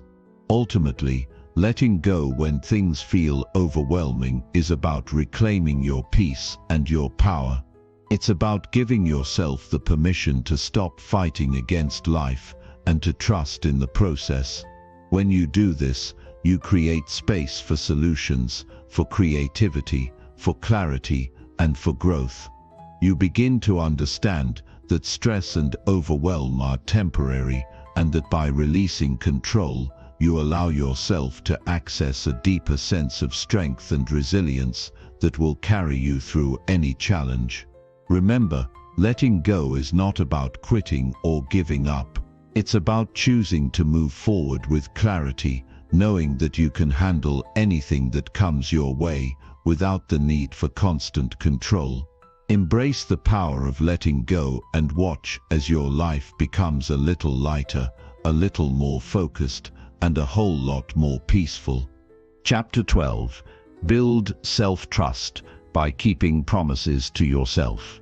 You have the power to transform your life, but the first step to doing so is simple. Trust yourself. Self-trust is the foundation on which all other success is built.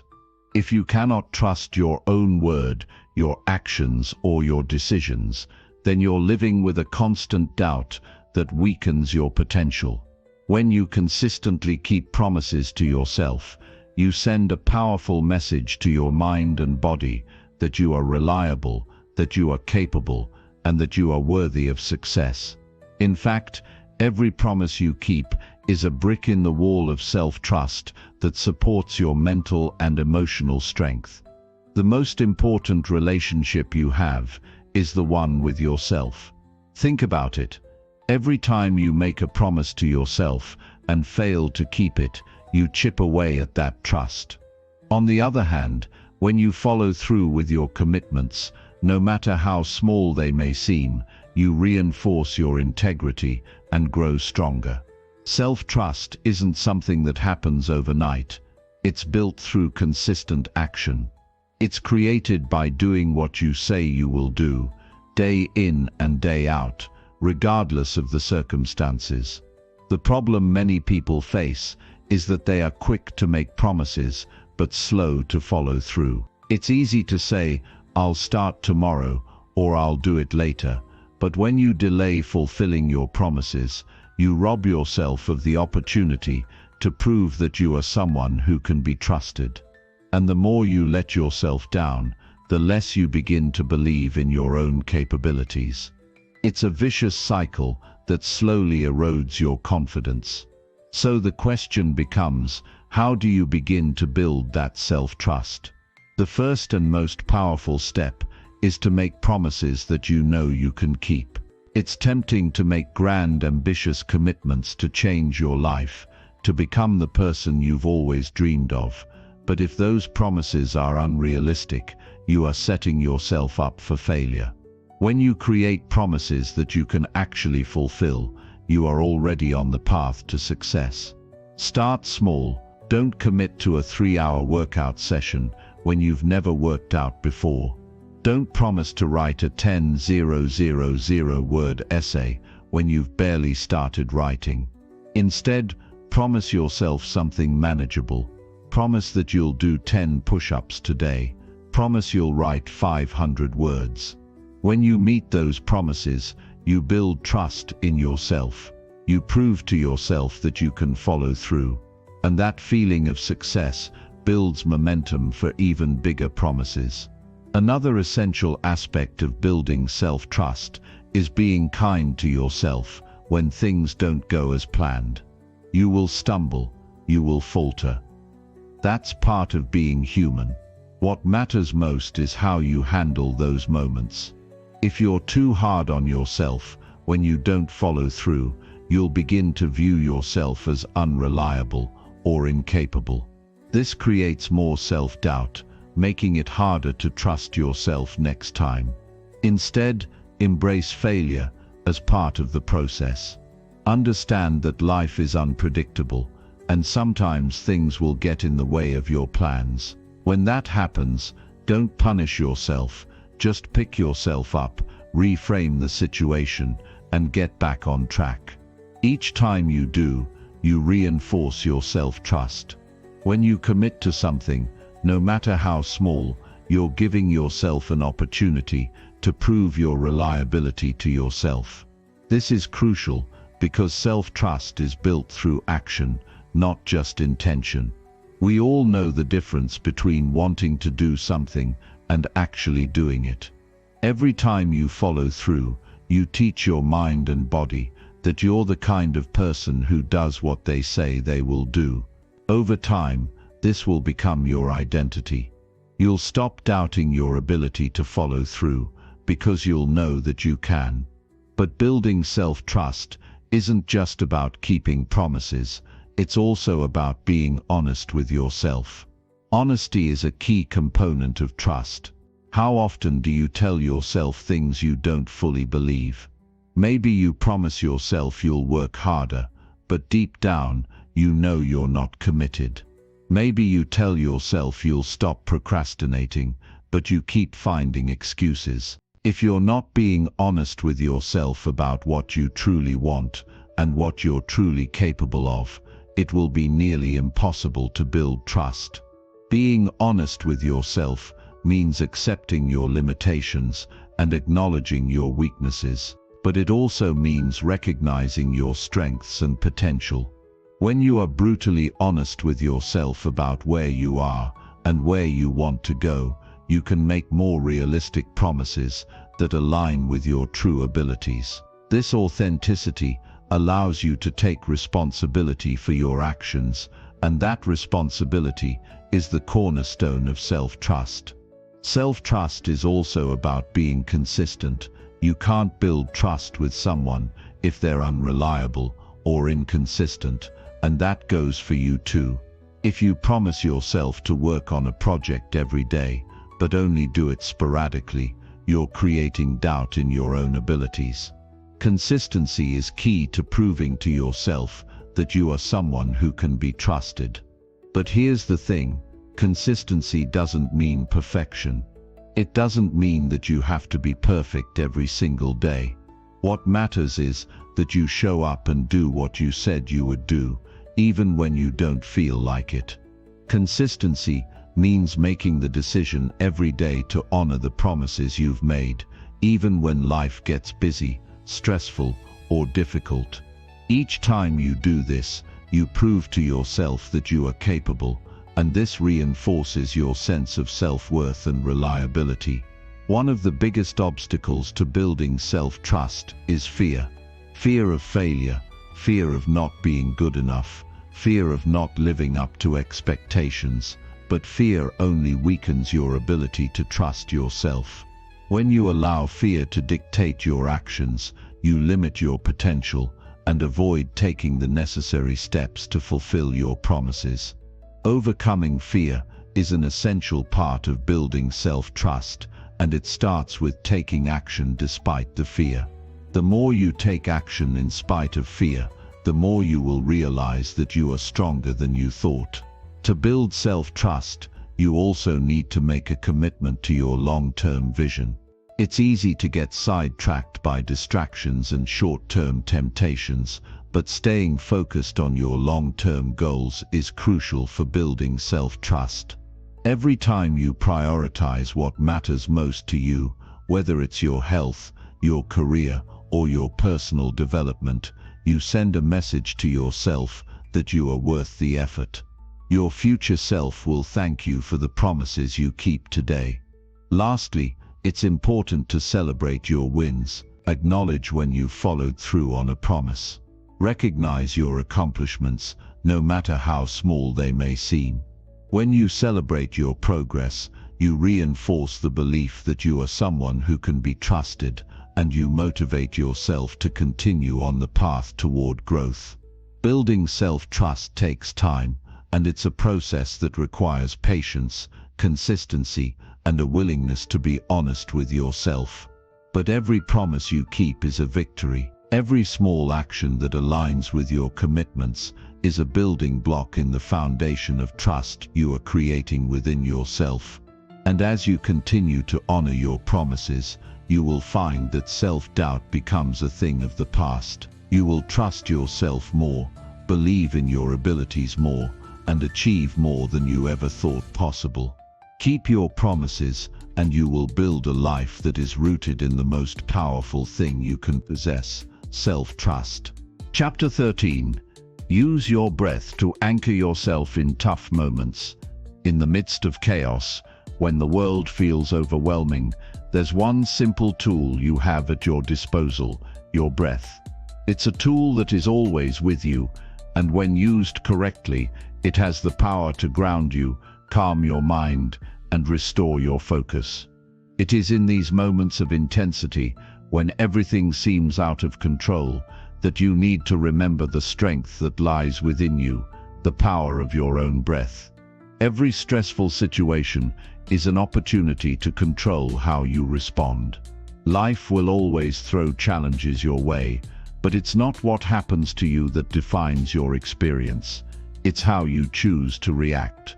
The key to remaining calm, grounded, and in control is to tap into your breath. By focusing on your breath, you create a space where your mind can settle and your body can reset, no matter what's happening around you. The breath is your anchor.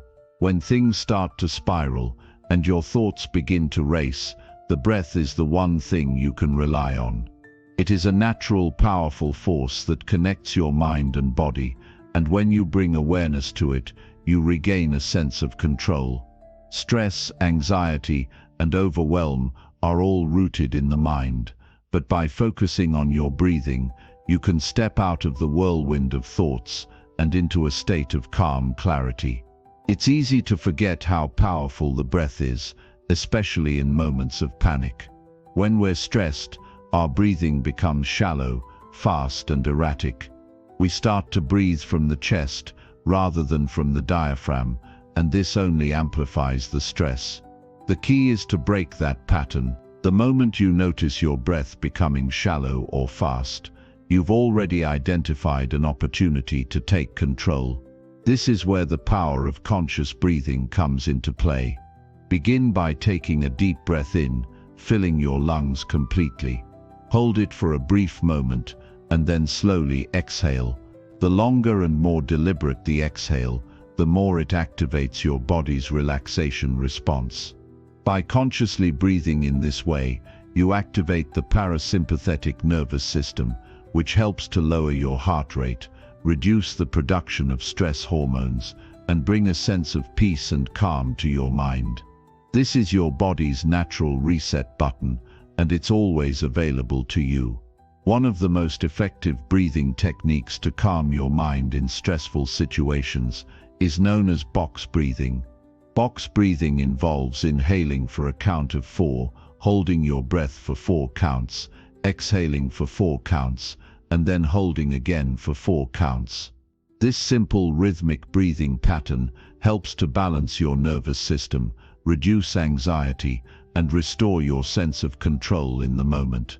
It's called box breathing because it's structured like a box with 4 equal parts: inhale, hold, exhale, hold. You can use this technique anytime you feel overwhelmed, whether you're dealing with a stressful work situation, a tough conversation, or an unexpected challenge. But why does the breath work so well in these moments? It's because breath is a direct link between the mind and the body. When your mind is racing, your body becomes tense, and when your body is tense, your mind becomes more agitated. Breathing deeply allows you to break that cycle. It creates a bridge between the two, allowing you to find your center and reconnect with yourself. The more you practice conscious breathing, the more you'll find that you can return to this sense of calm whenever you need it. In challenging situations, it's natural to want to react immediately, to speak, to move, to act. But often the most powerful thing you can do is pause. Before you respond, before you make a decision, take a moment to breathe. Just a few seconds of focused breath can help you step back from the situation, create space between stimulus and response, and regain your clarity. This pause gives you the time to reflect on how you want to handle the moment, rather than reacting impulsively. And in that pause, you'll find your true strength. Another powerful aspect of breathing is its ability to reframe the moment.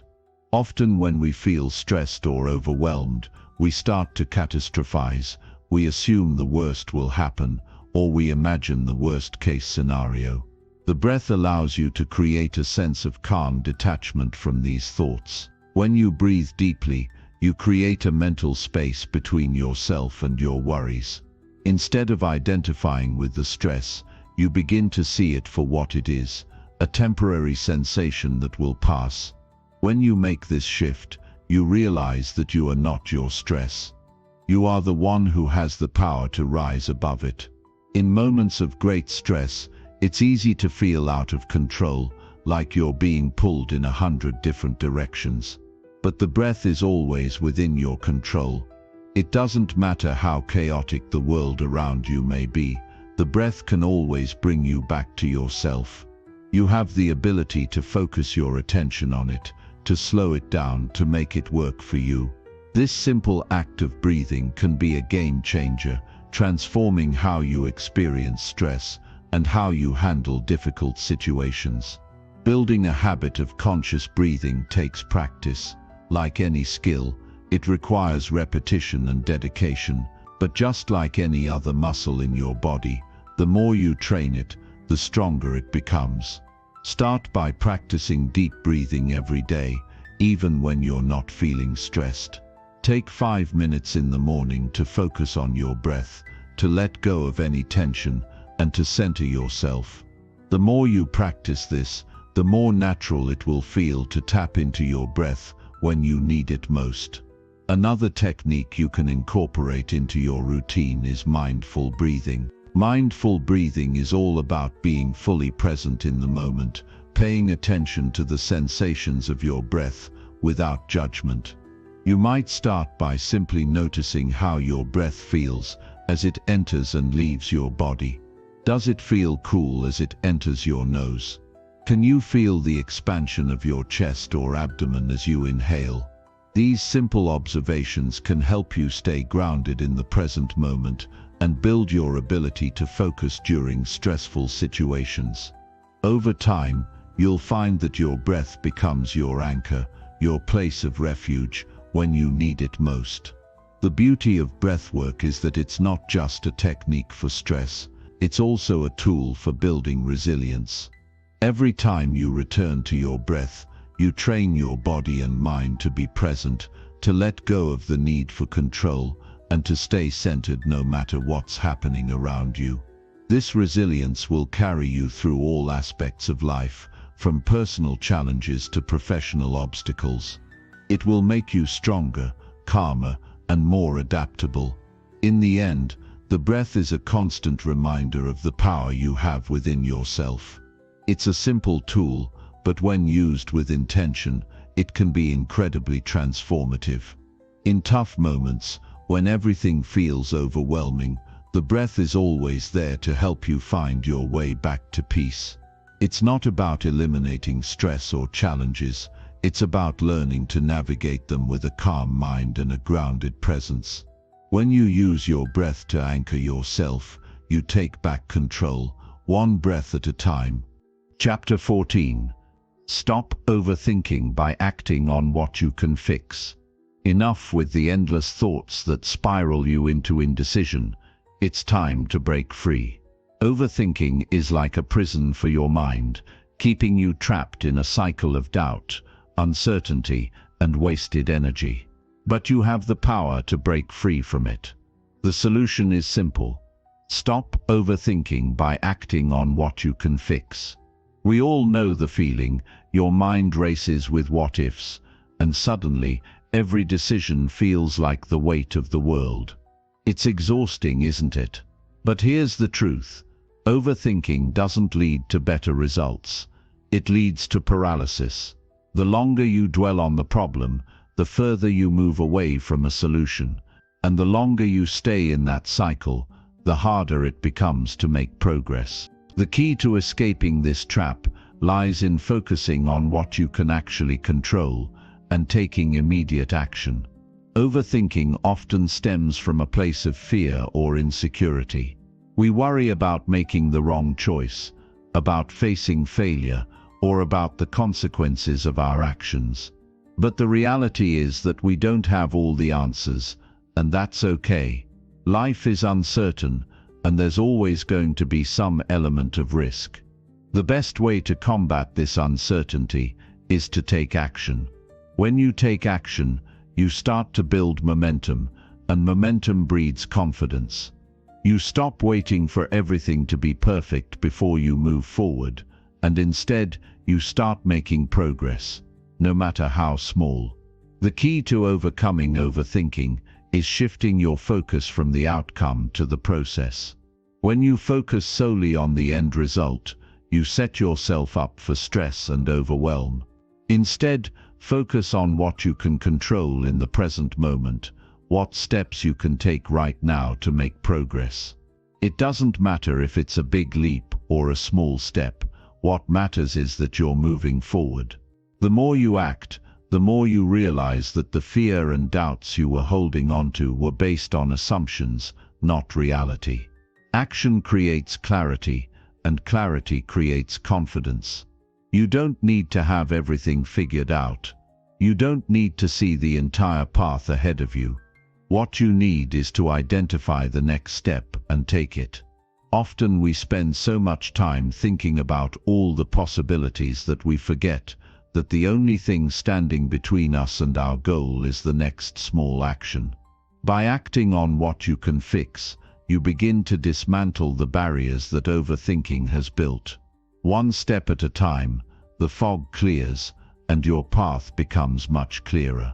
There's a power in simplicity. The more we try to solve everything at once, the more overwhelmed we feel. But when you break down the problem into manageable parts, it becomes less daunting. The first thing you need to do is stop trying to solve everything at once. Focus on the one thing you can do today, in this moment. It might not solve the entire problem, but it will move you closer to a solution. This approach takes away the pressure and allows you to make progress without feeling like you need to have everything figured out. Another way to stop overthinking is to set specific, actionable goals. Overthinking often happens when we are unclear on what we want, or when our goals are too vague. When your goals are vague, it's easy to get lost in a sea of possibilities, which only feeds your overthinking. To break this cycle, make sure your goals are clear, specific, and actionable. When you know exactly what you need to do, you can stop thinking and start acting.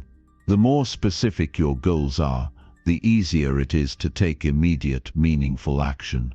Let's be clear, you're never going to have all the information. Life doesn't work that way. You can't predict every outcome, and you can't plan for every possibility. But you can act based on what you know now. The goal isn't to have all the answers, it's to make a decision and move forward with conviction. Even if you don't have a perfect plan, taking action gives you feedback. And that feedback is essential because it helps you learn, adjust, and refine your approach. It's also important to understand that making mistakes is part of the process. Overthinking often comes from a fear of failure, but failure is not the enemy. Inaction is. Every step you take, even if it doesn't lead to the perfect result, moves you closer to where you need to be. Mistakes aren't setbacks, they're opportunities for growth. When you act, you get real-world feedback that helps you refine your approach and move closer to your goal. Overthinking keeps you stuck in theory, while action propels you forward into practice. To stop overthinking, you need to develop the habit of taking small actions every day. The more you practice this, the more natural it becomes. Start with something simple. Commit to taking one action today that brings you closer to your goal. It doesn't have to be a big move, just one small intentional step. As you do this consistently, you'll find that you naturally start to think less and act more. Over time, this builds into a powerful habit that propels you forward. Overthinking often arises from the fear of the unknown, the fear of making the wrong decision or choosing the wrong path. But here's the truth: not making a decision is in itself a decision. By not acting, you're choosing to stay where you are, stuck in the same place with the same fears. So choose to act. Choose to make a decision, even if it feels uncomfortable. Choose to trust that the action you take today will lead to growth and progress, even if you don't have all the answers right now. When you start taking action, you'll also find that the pressure to have everything figured out begins to fade. You realize that life doesn't need to be perfect for you to move forward. Action doesn't require certainty, it requires courage. And the more you practice acting without overthinking, the more you build that courage. With each decision, each action, you strengthen your ability to trust yourself and your ability to move through uncertainty. So the next time you find yourself overthinking, take a step back and ask yourself, what can I do right now? And then do it. Stop waiting for the perfect moment or the perfect plan. There will never be a perfect moment. There is only the moment you have now. By focusing on what you can control and acting on what you can fix, you take back your power. You free yourself from the mental prison of overthinking and open the door to progress. It's time to stop thinking about what might go wrong and start doing what you know can go right. The only way out of overthinking is through action. Take that step now. Chapter 15. Write down what you feel to gain clarity fast. When life feels overwhelming, when the noise in your mind becomes too much, there's one simple, powerful tool you can use to find clarity: writing. It sounds so simple, yet it's often the key to unlocking a deeper understanding of ourselves. Writing down what you feel is the quickest way to clear the fog, organize your thoughts, and regain control over your emotions. If you're ready to see your challenges for what they truly are, then pick up the pen and start writing. This practice will help you not only find clarity, but also understand the direction you need to take. We often get so caught up in our heads, lost in the chaos of our thoughts, that we forget to take a step back and look at things from a different perspective. The constant mental chatter can be paralyzing, preventing us from taking the necessary steps forward. This is where writing comes in. When you write down your feelings, you are able to step outside of yourself, look at your emotions, and analyze them with a clear mind. The very act of writing slows your thoughts down and gives you the space to think critically. Think of it like decluttering your mind. When you don't write things down, your thoughts pile up like a messy room that you avoid cleaning. It's easy to ignore it until the chaos becomes too much to handle. But when you start writing, you organize everything: your thoughts, your worries, your dreams, your frustrations, onto paper. This externalizes the mess that exists inside your mind and allows you to see things clearly. Suddenly, what once seemed like an impossible problem becomes much more manageable. The first thing writing does is force you to focus. Often when we're overwhelmed, our minds are scattered. We jump from one thought to another, unable to settle on a single issue long enough to solve it. Writing, however, requires focus. You can't write something down unless you have some sense of clarity about it. The moment you put pen to paper, you're forced to slow down and pay attention to what's really bothering you. You can't run away from your emotions because they're right there in front of you. This is the beginning of clarity. Once you start writing, you'll be amazed at how your thoughts begin to organize themselves. You might have had a jumble of emotions swirling inside you, but once you start putting them into words, they become much clearer. You'll see patterns in your thoughts that you didn't notice before, and you'll begin to understand why you're feeling the way you are. By simply writing down what you feel, you gain access to a deeper level of self-awareness. Writing also helps you detach from your emotions. Sometimes when we're caught up in our feelings, it's hard to think logically. We might get stuck in fear, frustration, or anger, and those emotions cloud our judgment. But when we write, we step outside of the emotional whirlwind and gain a more objective perspective. We start to realize that our feelings are just that, feelings. They don't define us, and they don't control us unless we let them.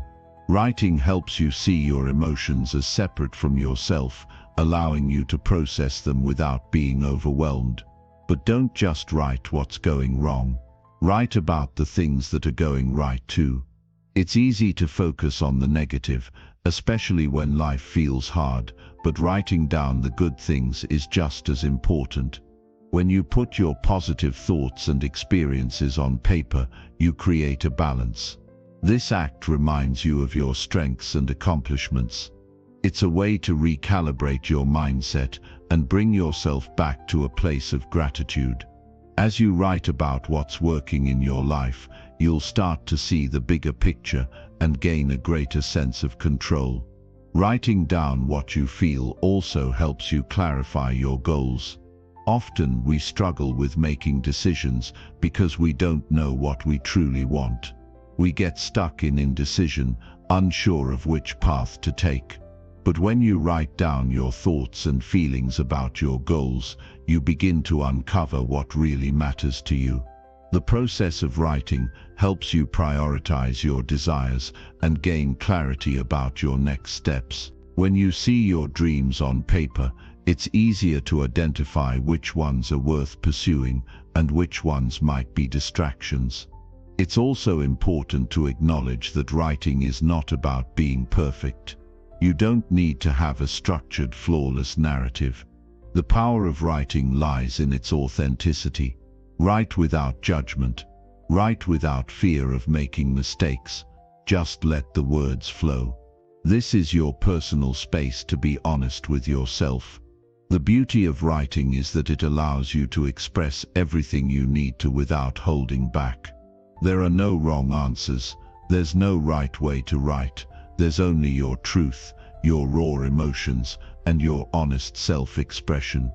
When you start writing, don't worry about grammar, spelling, or punctuation. That's not the point. The point is to get your thoughts out of your head and onto paper. It's about clearing space in your mind so you can think more clearly. Let go of any expectations you may have and just let yourself write freely. There's a certain magic in doing so. As your pen moves across the page, you'll begin to see patterns, solutions, and insights that were previously hidden from you. Another reason why writing is so powerful is that it helps you process complex emotions. Life is not always black and white, and sometimes we feel a range of conflicting emotions that are hard to make sense of. When you write down what you feel, you start to untangle those emotions. You might realize that what you thought was frustration is actually fear, or that what you thought was anger is actually sadness. Writing allows you to dive deeper into your feelings and understand the root cause of your emotions, but it doesn't stop there. Writing also helps you create action plans. It's one thing to understand your emotions, but it's another thing to take action. Once you've gained clarity about your feelings, your next step is to figure out what to do with that information. Writing gives you the opportunity to identify the changes you want to make and the steps you need to take to achieve them.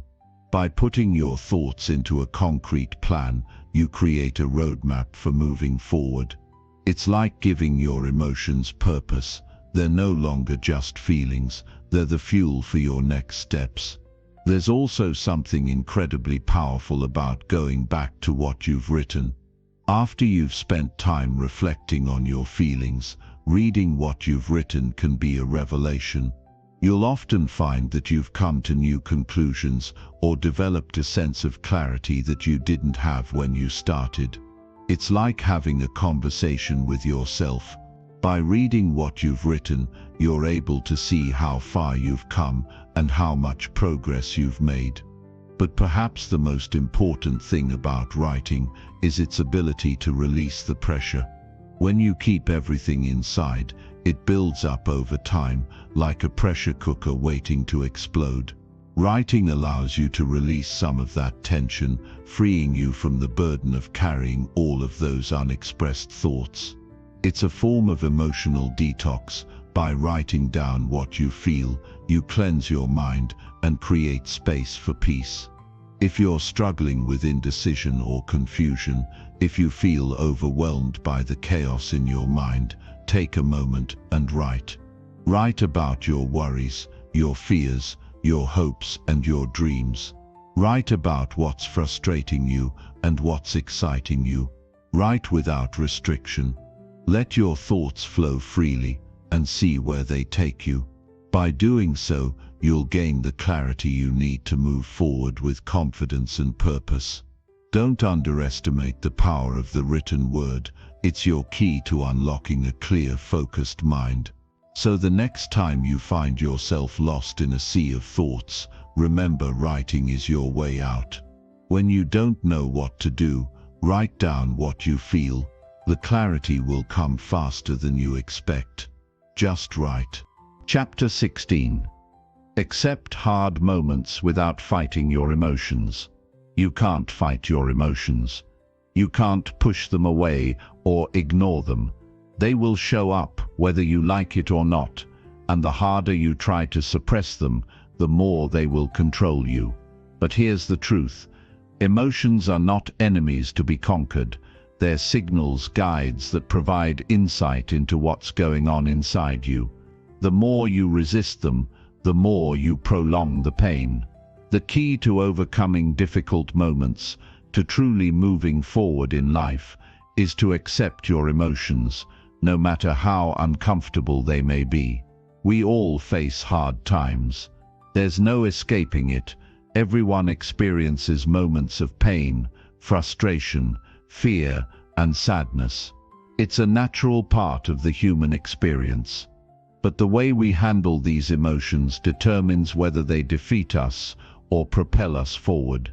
You see, we often mistake emotional pain as something to avoid at all costs. But running from pain only makes it worse. The real power comes from accepting those hard moments and learning to navigate them with grace, rather than fighting against them. When we resist emotions, we give them more power over us. We create a mental struggle that only deepens the emotional turmoil. But when we accept our emotions, we stop giving them power. We understand that they are temporary, fleeting experiences, just like the waves in the ocean that rise and fall. They don't define us. They are simply part of the journey. By accepting hard moments without resistance, we take back control. Acceptance doesn't mean that you like or condone what's happening. It doesn't mean you give up or give in. It means acknowledging the reality of the situation and allowing yourself to feel. It's about releasing the judgment you place on your emotions. Instead of saying, "I shouldn't feel this way," or "this isn't fair," you embrace what's going on inside you and allow yourself the space to experience it. Emotions are not right or wrong, they just are. And when we accept them as they come, we create room to heal. When you're faced with a difficult moment, don't immediately jump into problem-solving mode or try to distract yourself. Instead, pause and feel what's happening. Acknowledge the emotion that's present, whether it's anger, sadness, or fear. Understand that it's okay to feel what you're feeling. There's no need to rush to fix it. Emotions are meant to be felt, not suppressed. When you allow yourself to fully experience your emotions, you process them more effectively, and you don't carry them with you longer than necessary. This doesn't mean you should dwell on your emotions or wallow in self-pity. There's a fine line between acceptance and indulgence. Acceptance is about recognizing and experiencing your emotions without attaching a story or judgment to them. It's about being present with the feeling, without letting it define you. It's about knowing that emotions are temporary, that they will pass, and that you don't have to act on every emotional impulse that arises. When you accept your emotions, you start to realize that you're not at the mercy of your feelings. You can still move through life, even when things are tough. You can still take action, even when fear or uncertainty is present. Emotions are not a reflection of your worth or your ability to handle life. They are simply experiences that pass through you. When you let them come and go, you build emotional resilience. You strengthen your capacity to withstand life's challenges without being overwhelmed by them. Think of your emotions as a weather system. On some days the skies are clear, the sun is shining, and everything feels peaceful. On other days, the storm clouds gather, and the rain comes pouring down. But just like the weather, your emotions are constantly shifting. Some days are easier, and others are more difficult. But none of them last forever. The rain will stop, the clouds will part, and the sun will shine again. The more you accept your emotions, the more you learn to ride out the storms without letting them knock you down. The more you fight against your emotions, the more energy you waste. Resistance is exhausting. It's like trying to push a boulder up a hill. You'll only tire yourself out and never reach the top. But when you stop resisting, when you accept what's happening and allow yourself to feel, you free yourself from that struggle. You stop fighting with yourself and start flowing with life. There's immense power in acceptance. It's not about passively sitting back and letting life happen to you. It's about taking control by releasing control. By accepting the hard moments, you allow yourself to respond from a place of calm and clarity, rather than reacting from a place of fear or frustration. You become more centered, more grounded in the present moment, and better equipped to handle whatever challenges come your way.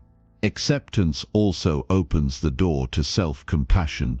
When you're struggling, it's easy to beat yourself up for not handling things perfectly. You might tell yourself that you should be stronger, or that you shouldn't feel the way you do. But that only adds to the emotional weight. By accepting your emotions without judgment, you give yourself permission to be human. You acknowledge that it's okay to have difficult days, and that it's okay to feel vulnerable. You stop criticizing yourself for being imperfect, and instead offer yourself the same compassion you would offer a friend. This level of acceptance doesn't come easily, especially if you've spent a lifetime resisting your emotions or pushing through difficult moments. But it's a practice, one that gets easier with time. Start by being aware of your emotional state. Notice when you're feeling upset, anxious, or overwhelmed, and instead of trying to escape it, sit with it for a moment. Feel what you're feeling. Don't try to change it or make it go away. Just observe it. The more you practice this, the less power your emotions will have over you. When you stop fighting your emotions, you stop making them your enemy. You stop seeing yourself as weak or incapable for feeling them. Instead, you start to see your emotions as part of your human experience. They are signals guiding you toward growth, healing, and understanding. The more you accept them, the more you learn from them, and the more you learn from them, the stronger and more resilient you become. So the next time you're faced with a hard moment, don't fight your emotions. Don't try to escape them or push them away. Accept them, Feel them, and let them guide you toward greater self-awareness and emotional strength. Life is full of challenges, but it's how we handle those challenges that defines us. When we accept our emotions, we give ourselves the freedom to move through life with grace, resilience, and an unwavering belief that we can handle whatever comes our way. When you stop resisting the difficult moments, you'll realize that you've been strong all along. Your ability to endure, to feel, and to accept is your greatest strength. So next time life gets tough, embrace it. Accept what you feel, and know that this moment will pass just like all the others. You have the power to navigate it with calm, with clarity, and with confidence. Chapter 17. Reflect daily on how you handled pressure today. Pressure is not something we can avoid, nor should we want to. It's a constant in life. The challenge lies not in escaping pressure, but in how we respond to it. Every day, we are faced with moments that test our composure, our patience, and our inner strength. But here's the truth: how we handle those moments determines our growth. Reflecting on how you've handled pressure daily is not just a tool for improvement, it's a catalyst for becoming a stronger, more resilient person. Every day brings its own set of challenges, whether it's a high-stakes meeting, a difficult conversation, a personal obstacle, or something unexpected that throws you off course. Pressure is inevitable. We all face it, and in those moments, we're forced to make a choice. Will we crumble under the weight, or will we stand tall, grounded in our ability to handle whatever comes our way? The power lies not in avoiding the pressure, but in reflecting on it. At the end of each day, take a moment to look back and ask yourself, how did I handle the pressure today? This simple act of reflection is where true growth happens. It's not about judging yourself or criticizing your actions. It's about observing and learning so you can improve tomorrow. In these moments of reflection, you gain clarity on how you responded to challenges, what worked, and what you can do differently next time. The pressure you face is not a reflection of your weakness, but rather an opportunity to strengthen your ability to handle future obstacles. When you take the time to reflect, you begin to understand your reactions. Did you stay calm under pressure? Did you let anxiety or fear dictate your actions? Were you able to think clearly and make decisions, or did the weight of the moment cloud your judgment? The key to becoming stronger under pressure is awareness. If you're not aware of how you respond, it's impossible to improve.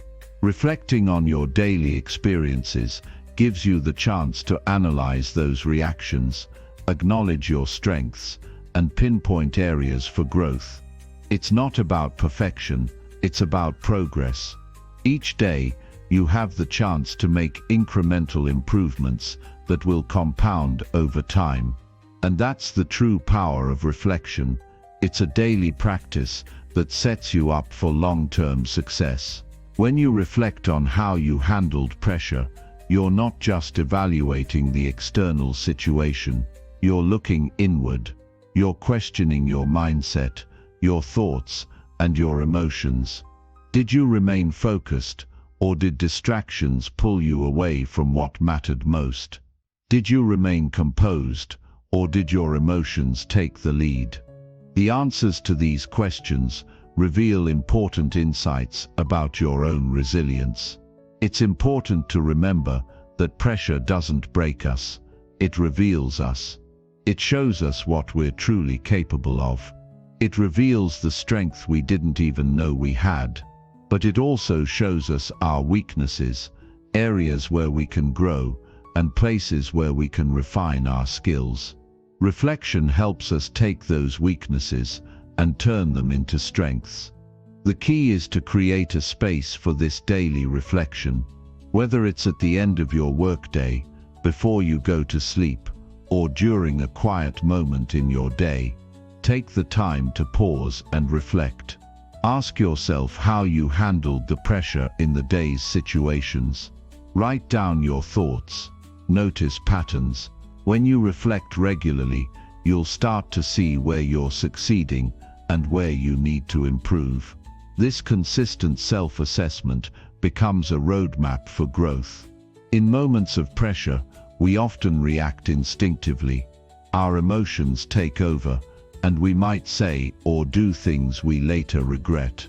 But when you reflect, you give yourself the space to pause before the next moment of pressure. You can recognize when you're about to react impulsively and choose to act more thoughtfully instead. Reflection helps you break the cycle of reactive behavior and replace it with proactive decision-making. The truth is, pressure doesn't stop coming. Life keeps throwing challenges our way. But if you make it a habit to reflect daily, you build the mental and emotional muscles necessary to handle anything life throws at you. You learn to trust in your ability to stay calm, make thoughtful decisions, and remain composed under pressure. The more you reflect on how you handled pressure, the more you train yourself to respond better the next time. You start to trust that you can handle whatever comes your way. This reflection also gives you the opportunity to identify any mistakes or missteps. No one is perfect, and sometimes we make decisions under pressure that don't align with our values or goals. But rather than dwelling on failure, use your reflection time to analyze what went wrong and how you can do better. What led you to make those choices? What triggered your reaction? By understanding these patterns, you're able to adjust and do better next time. Over time, your ability to handle pressure will become stronger, and you'll find yourself more equipped to face challenges head-on. Another crucial aspect of reflecting on pressure is to celebrate your wins. When you face difficult situations and handle them with grace, recognize that as a victory. It's easy to overlook our wins, especially when we're focused on what went wrong or what we could have done better. But acknowledging the moments when you handled pressure well boosts your confidence and reinforces positive behaviors. Celebrate the small victories because they build the foundation for even greater success in the future. As you continue reflecting on how you handle pressure, you'll find that your mindset shifts. Instead of seeing pressure as something to fear, you begin to see it as an opportunity for growth. The more you embrace it, the more you realize that pressure is a necessary part of your journey. It's the furnace that forges resilience and the testing ground for your character. Every pressure-filled moment is an opportunity to grow, learn, and get stronger. In time, this practice of daily reflection will become second nature. It will no longer feel like a task but a vital part of your routine. As you grow in your ability to handle pressure, you'll begin to notice that the pressure itself starts to feel lighter. What once felt overwhelming becomes more manageable. You develop a calm certainty in the face of adversity. The pressure that used to shake you will no longer have the same hold over you. Your capacity to handle pressure isn't something you're born with, it's something you develop. It's like any other skill. The more you practice, the better you get. Reflection accelerates this process. Every day that you reflect on how you handled pressure, you are conditioning your mind and emotions to react in a way that serves you. You are building a mental framework that allows you to navigate life's challenges with ease, rather than feeling overwhelmed by them. So make it a habit. At the end of each day, take a moment to reflect on how you handled pressure. Ask yourself the important questions, look for areas to improve, and celebrate your progress. This simple practice, done consistently, will unlock a new level of resilience and strength in you. You will grow into a person who doesn't just survive pressure, but thrives in it. You'll become someone who handles life's challenges with poise and confidence, knowing that no matter what comes your way, you have the tools to handle it. Reflect, learn, grow, and let pressure fuel your success. Chapter 18. Stay calm by focusing only on your next step. In moments of overwhelming pressure, your mind races, your heart pounds, and the weight of the world seems to fall on your shoulders. In those moments, it feels impossible to keep it together, let alone make progress. But there's one powerful shift you can make that will instantly transform your ability to stay calm. Focus only on the next step. When everything around you seems chaotic, all you need is to take one small, deliberate step forward. That's all. Just one. It's easy to get overwhelmed when we think of everything we have to do or all the problems we need to solve. But the truth is, you don't need to solve everything at once. You don't need to figure out the entire journey, you just need to focus on the next step. This simple yet powerful shift will help you regain your composure and move through life's toughest moments with confidence and clarity. When you break down a big challenge into smaller, more manageable actions, you release the pressure that comes with trying to do it all at once. The key to staying calm isn't in controlling everything, it's in letting go of the need for perfection and just focusing on what you can do right now. When you focus on your next step, you give yourself permission to move forward, no matter how small the action might seem. You stop paralyzing yourself with the enormity of the task and instead shift your attention to what's immediately in front of you. Imagine you're standing at the base of a massive mountain, looking up at the peak. The climb seems insurmountable, and you're filled with doubt. But what if instead of focusing on the entire mountain, you simply focused on putting one foot in front of the other? Each small step you take gets you closer to your goal, and before you know it, the mountain no longer seems as daunting. It's not about conquering everything all at once. It's about making progress, step by step. This idea applies to every area of your life. Whether you're working on a personal project, dealing with a tough situation, or handling overwhelming emotions, all you need to do is focus on the next step. Stop thinking about the finish line and instead focus on what's right in front of you. What's the next move? What's the next decision you need to make? When you focus only on that, you take away the noise and the distraction. You make the process easier, more manageable, and less overwhelming. The problem with thinking about the big picture constantly is that it can paralyze you. You look at the enormity of your goals or the complexity of your situation, and it feels like too much to handle. But when you break it down and focus solely on the next step, the path ahead clears, you regain control over your thoughts, and you begin to move with purpose. Every small step you take builds momentum, and before you know it, you'll be looking back, realizing how far you've come. It's not about being perfect, it's about being persistent. Life doesn't always go according to plan, and sometimes things will go wrong. But when you focus only on the next step, you give yourself room to adapt, adjust, and keep moving forward. This mindset allows you to stay calm, even in the midst of chaos.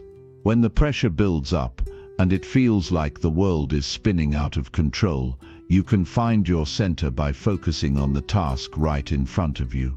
That's the power of focusing on the next step. The next step doesn't require you to have all the answers. It doesn't require you to know what will happen tomorrow or next month. It simply requires you to act now. So what's your next step? What's the one action you can take that moves you forward, even just a little? It doesn't need to be a huge leap. It just needs to be a step in the right direction. That's all it takes to break the cycle of overwhelm. Staying calm is a skill you can develop over time, and it starts by practicing this mindset shift.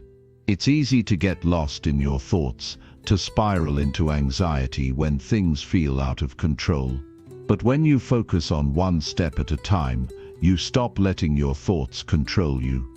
Instead, you regain control over your actions. Every step forward is a victory, no matter how small it may seem. This is not about ignoring the bigger picture, it's about breaking it down into something that's more manageable. Focusing on the next step gives you clarity. It removes the stress of trying to control every outcome and allows you to move with purpose and intention. When you embrace this mindset, you'll start to notice that the weight of your burdens begins to lift. The sense of calm you're looking for is not in waiting for everything to fall into place perfectly. It's in taking action, no matter how small, and focusing solely on what's next. In fact, this approach is far more effective than waiting for the perfect moment or trying to plan out every step of the journey. Waiting for everything to be perfect is just another form of procrastination. The truth is, there is no perfect moment. There's only the moment you're in right now, and it's up to you to decide how to respond to it. When you focus on your next step, you stop waiting and start doing. You stop making excuses and start making progress. This method also helps you avoid the trap of overthinking. When you overthink, you get caught up in a web of endless possibilities, and the fear of making the wrong move paralyzes you. But focusing on the next step eliminates the overthinking. You don't need to have everything figured out. You just need to decide what your next move is and take it. One decision, one step at a time. That's how you build momentum. That's how you make progress. In your daily life, you can practice this technique by simply asking yourself, what's the next thing I need to do right now? Whether you're facing a tough situation, a personal challenge, or just the demands of everyday life, this question will help you stay grounded. Instead of looking at the mountain in front of you, you'll be focused on the next step up the slope. It's no longer about how long the journey will take or how difficult it will be. It's just about moving forward. The next step doesn't have to be grand or monumental. Sometimes it's simply deciding to take a deep breath, calm your mind and refocus. Sometimes it's just making one small decision that brings you closer to your goal. Other times it's picking up the phone to make an important call or writing down the first sentence of an essay you've been putting off. No matter what it is, it's a step, and that's what matters most. That's how you keep moving forward. As you continue practicing this, you'll start to notice that your ability to stay calm and focused in stressful situations improves. You won't feel as overwhelmed because you'll have the tools to handle the pressure. Instead of freezing up when things get tough, you'll move with purpose and confidence. You'll trust that the next step, no matter how small, is enough to keep you going. In the grand scheme of things, it's the next step that truly matters. The big picture can wait. The future will take care of itself, one step at a time. So when life feels overwhelming, when the pressure is building, take a moment, breathe and focus only on the next step. The calm you're seeking is not a destination, it's a practice. It's about finding your footing, even in the most chaotic of moments. Take that step and watch how it changes everything. Chapter 19. Set strong boundaries to protect your mental energy. You can't pour from an empty cup, and if you continue to let your mental energy be drained by the demands of others and the chaos of everyday life, you'll quickly find yourself burnt out, overwhelmed, and unable to function at your best. The only way to protect your mental energy, to ensure you can keep going strong day after day, is to set strong boundaries without apology. Boundaries aren't just about saying no to others, they're about saying yes to yourself. They're about preserving the very thing that fuels your ability to be productive, to be healthy, and to be the best version of yourself. Without strong boundaries, it becomes all too easy to let the needs and demands of others take precedence over your own well-being. And when you're not prioritizing your own needs, you quickly find yourself drained, exhausted, and unproductive. Boundaries are an act of self-respect, a way of protecting your energy so you can show up fully for the people and tasks that matter most.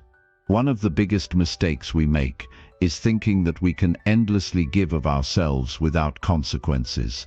We say yes to everything because we don't want to disappoint people, we don't want to feel guilty, or we fear missing out on opportunities. But here's the hard truth: saying yes to everything means you're saying no to yourself. And when you say no to yourself enough, it's only a matter of time before you find yourself completely depleted. The key to setting strong boundaries is understanding that they're not selfish, they're essential. In fact, they're the foundation of a healthy, successful life. When you set clear boundaries, you're showing yourself the respect you deserve. You're telling yourself that your time, energy, and peace of mind are worth protecting. And when you do that, you open up space to pour your energy into the things that truly matter. Start by becoming conscious of the things and people that drain your energy. These could be toxic relationships, negative environments, or tasks that aren't aligned with your goals. Every time you engage with something that drains you, you're losing a piece of yourself. That piece is irreplaceable, and every time you let it happen, you're telling your mind, "I'm not worth protecting." But you are. You have the right to protect your mental space, to guard it against things and people that don't serve your highest good. Once you've identified what drains you, you can begin to take action. It starts with saying no. It starts with recognizing that you don't need to explain yourself every time you set a boundary. You don't need to justify your decisions to anyone. Setting a boundary is not about being rude or unkind. It's about being assertive and clear about what you can and cannot tolerate. Boundaries create space for you to show up fully in the areas of life that matter, and they give you the mental energy to do it. Start small. Maybe it's saying no to a social invitation when you know you need time to recharge. Maybe it's telling a colleague that you're unavailable to take on extra work. Whatever it is, practice saying no without feeling guilty.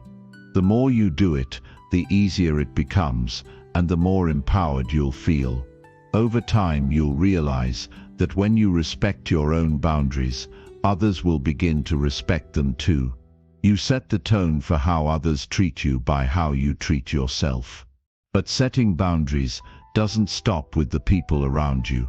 You also need to set boundaries with yourself. It's easy to fall into the trap of overworking, of pushing yourself past your limits in the name of productivity or success. But here's the reality: overworking doesn't lead to better results, it leads to burnout. You cannot perform at your highest level if you're constantly pushing your limits without taking time to rest and recharge. Boundaries with yourself mean setting limits on how much work you'll take on, how much time you'll dedicate to certain tasks, and making space for rest and relaxation. It's also essential to recognize that boundaries help you protect your emotional energy. Every day you're confronted with a range of emotions, from stress to frustration to joy. But if you're constantly reacting to the emotions of others, taking on their stress or their problems, you lose touch with your own emotional state. You become like a sponge, absorbing everything around you, and eventually you'll feel wrung out and empty. To protect your emotional energy, it's crucial to set boundaries around how much you allow others to impact your mood. This doesn't mean you become cold or detached. It simply means you take ownership of your emotions. You decide how much you're willing to take on, and when to say enough is enough. If someone is being negative or draining, you have the right to disengage or limit your interaction with them. If a situation is causing you stress, you have the right to walk away or ask for support. You are not responsible for the emotions of others, but you are responsible for your own. Mental energy is just as important as physical energy, and yet we often ignore it, thinking we can push through and ignore the mental toll that stress, overwhelm, and constant distractions take on us. But the truth is, your mind needs space to think, to focus, and to process. If you don't set boundaries to protect your mental energy, you risk becoming scatterbrained, unfocused, and constantly on edge. Protecting your mental energy also means managing the amount of information you consume. In today's world, it's so easy to get caught up in the never-ending flow of news, social media, and information overload. While staying informed is important, constantly consuming information without any filtering can quickly leave you feeling drained. Set boundaries around how much information you take in and when. Limit your time on social media, take breaks from the news cycle, and create a mental reset routine where you disconnect from everything and give your brain the space to breathe. Remember, boundaries aren't just about blocking out the negative, they're also about protecting the positive. When you establish boundaries, you're making space for the things that nurture and energize you. This could be spending time with loved ones, engaging in a hobby you're passionate about, or simply taking time for self-care. By setting boundaries, you're not only protecting your mental energy, but also creating a life that aligns with your values and priorities. You don't need to be available 24/7. You don't need to be everything to everyone. By setting strong boundaries, you empower yourself to show up as your best self. You give yourself permission to prioritize your own needs, to rest when you need it, and to focus on what truly matters. When you protect your mental energy, you create the space to be the person you want to be, the person who is strong, focused, and capable of handling life's challenges. Boundaries are the foundation of a healthy, balanced life. Without them, you risk burning out and losing your ability to perform at your best. But when you set strong, clear boundaries, you protect your mental energy and give yourself the space to thrive. It's not about being selfish, it's about being smart. Protect your energy, and you'll be amazed at how much more you can accomplish. Chapter 20. End each day with calm thoughts and full presence. Your mind is the most powerful tool you have, but if you don't take care of it, it will turn against you. The way you end your day can either set you up for a peaceful rest or leave you restless and anxious. Ending your day with calm thoughts and full presence isn't just a luxury, it's a necessity for mental clarity, emotional balance, and long-term success. You've put in a full day of work, effort, and energy, and the last thing you need is to allow your mind to spiral into stress, anxiety, or overwhelm. The power of a calm, intentional ending to your day cannot be overstated. It's about giving yourself the space to reflect, release, and refocus so you can wake up tomorrow ready to take on whatever comes next. The way you wind down after a busy day sets the tone for the kind of rest you get and the kind of energy you bring to the next day. If you end your day with tension, frustration, or unresolved thoughts, you risk carrying that baggage into your sleep and waking up feeling mentally foggy or emotionally drained. But if you close out your day with a calm mind, full presence, and a sense of peace, you allow your mind and body to recover properly, so you can wake up feeling restored, refreshed, and energized. It's easy to let your mind wander and replay the events of the day, fixating on what went wrong or what still needs to be done. But that's not productive. It only feeds into stress and takes away from your ability to truly rest. Instead, shifting your focus toward calmness, gratitude, and intentional reflection can change the way you experience your evenings and your overall well-being. Ending your day with calm thoughts requires practice, but the more you do it, the easier it becomes, and the more you'll find yourself waking up feeling like you've truly rested. The first step to ending your day with calm thoughts is to create a winding down ritual. The key is to establish a routine that signals to your body and mind that the workday is over and it's time to relax and reset.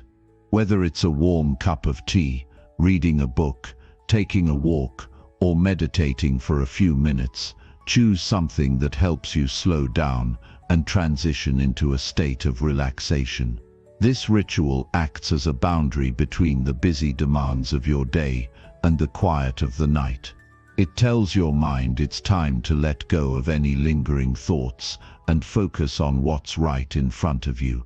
It's essential to unplug from technology before bed. In a world where screens dominate every part of our day, it's important to disconnect from devices at least 30 minutes before sleep. The bright blue light from your phone, tablet or computer interferes with the production of melatonin, the hormone that helps you fall asleep. By stepping away from screens, you give your brain the chance to transition into a state of calmness. This simple habit can dramatically improve the quality of your sleep, making it easier to fall asleep and stay asleep, which ultimately enhances your ability to perform at your best the next day. Another powerful technique for ending your day with calmness is focusing on your breath. Breathing is a fundamental yet often overlooked tool for relaxation. When you feel yourself becoming stressed, overwhelmed or distracted, take a moment to breathe deeply. Inhale slowly for a count of 4, hold for 4 seconds, and then exhale for a count of 4. Repeat this process several times, and you'll immediately notice your body relaxing, your mind slowing down, and your thoughts becoming more centered. This simple breathwork practice helps to reset your nervous system, reducing stress and preparing you for a peaceful night's sleep. In addition to focusing on your breath, it's helpful to reflect on the day in a mindful way. Instead of dwelling on what went wrong or what you didn't accomplish, take a moment to acknowledge the positive aspects of your day. What went well? What moments brought you joy or satisfaction? Reflect on your wins, no matter how small they may seem. This shift in perspective helps you close the day with gratitude, which promotes positive emotions and a sense of accomplishment. Gratitude is a powerful tool for mental clarity and emotional resilience, and by practicing it at the end of your day, you train your mind to focus on abundance rather than scarcity. You may also find it helpful to write down your thoughts in a journal before bed. This can be a simple brain dump of everything that's on your mind, or it can be a more structured reflection on the day's events.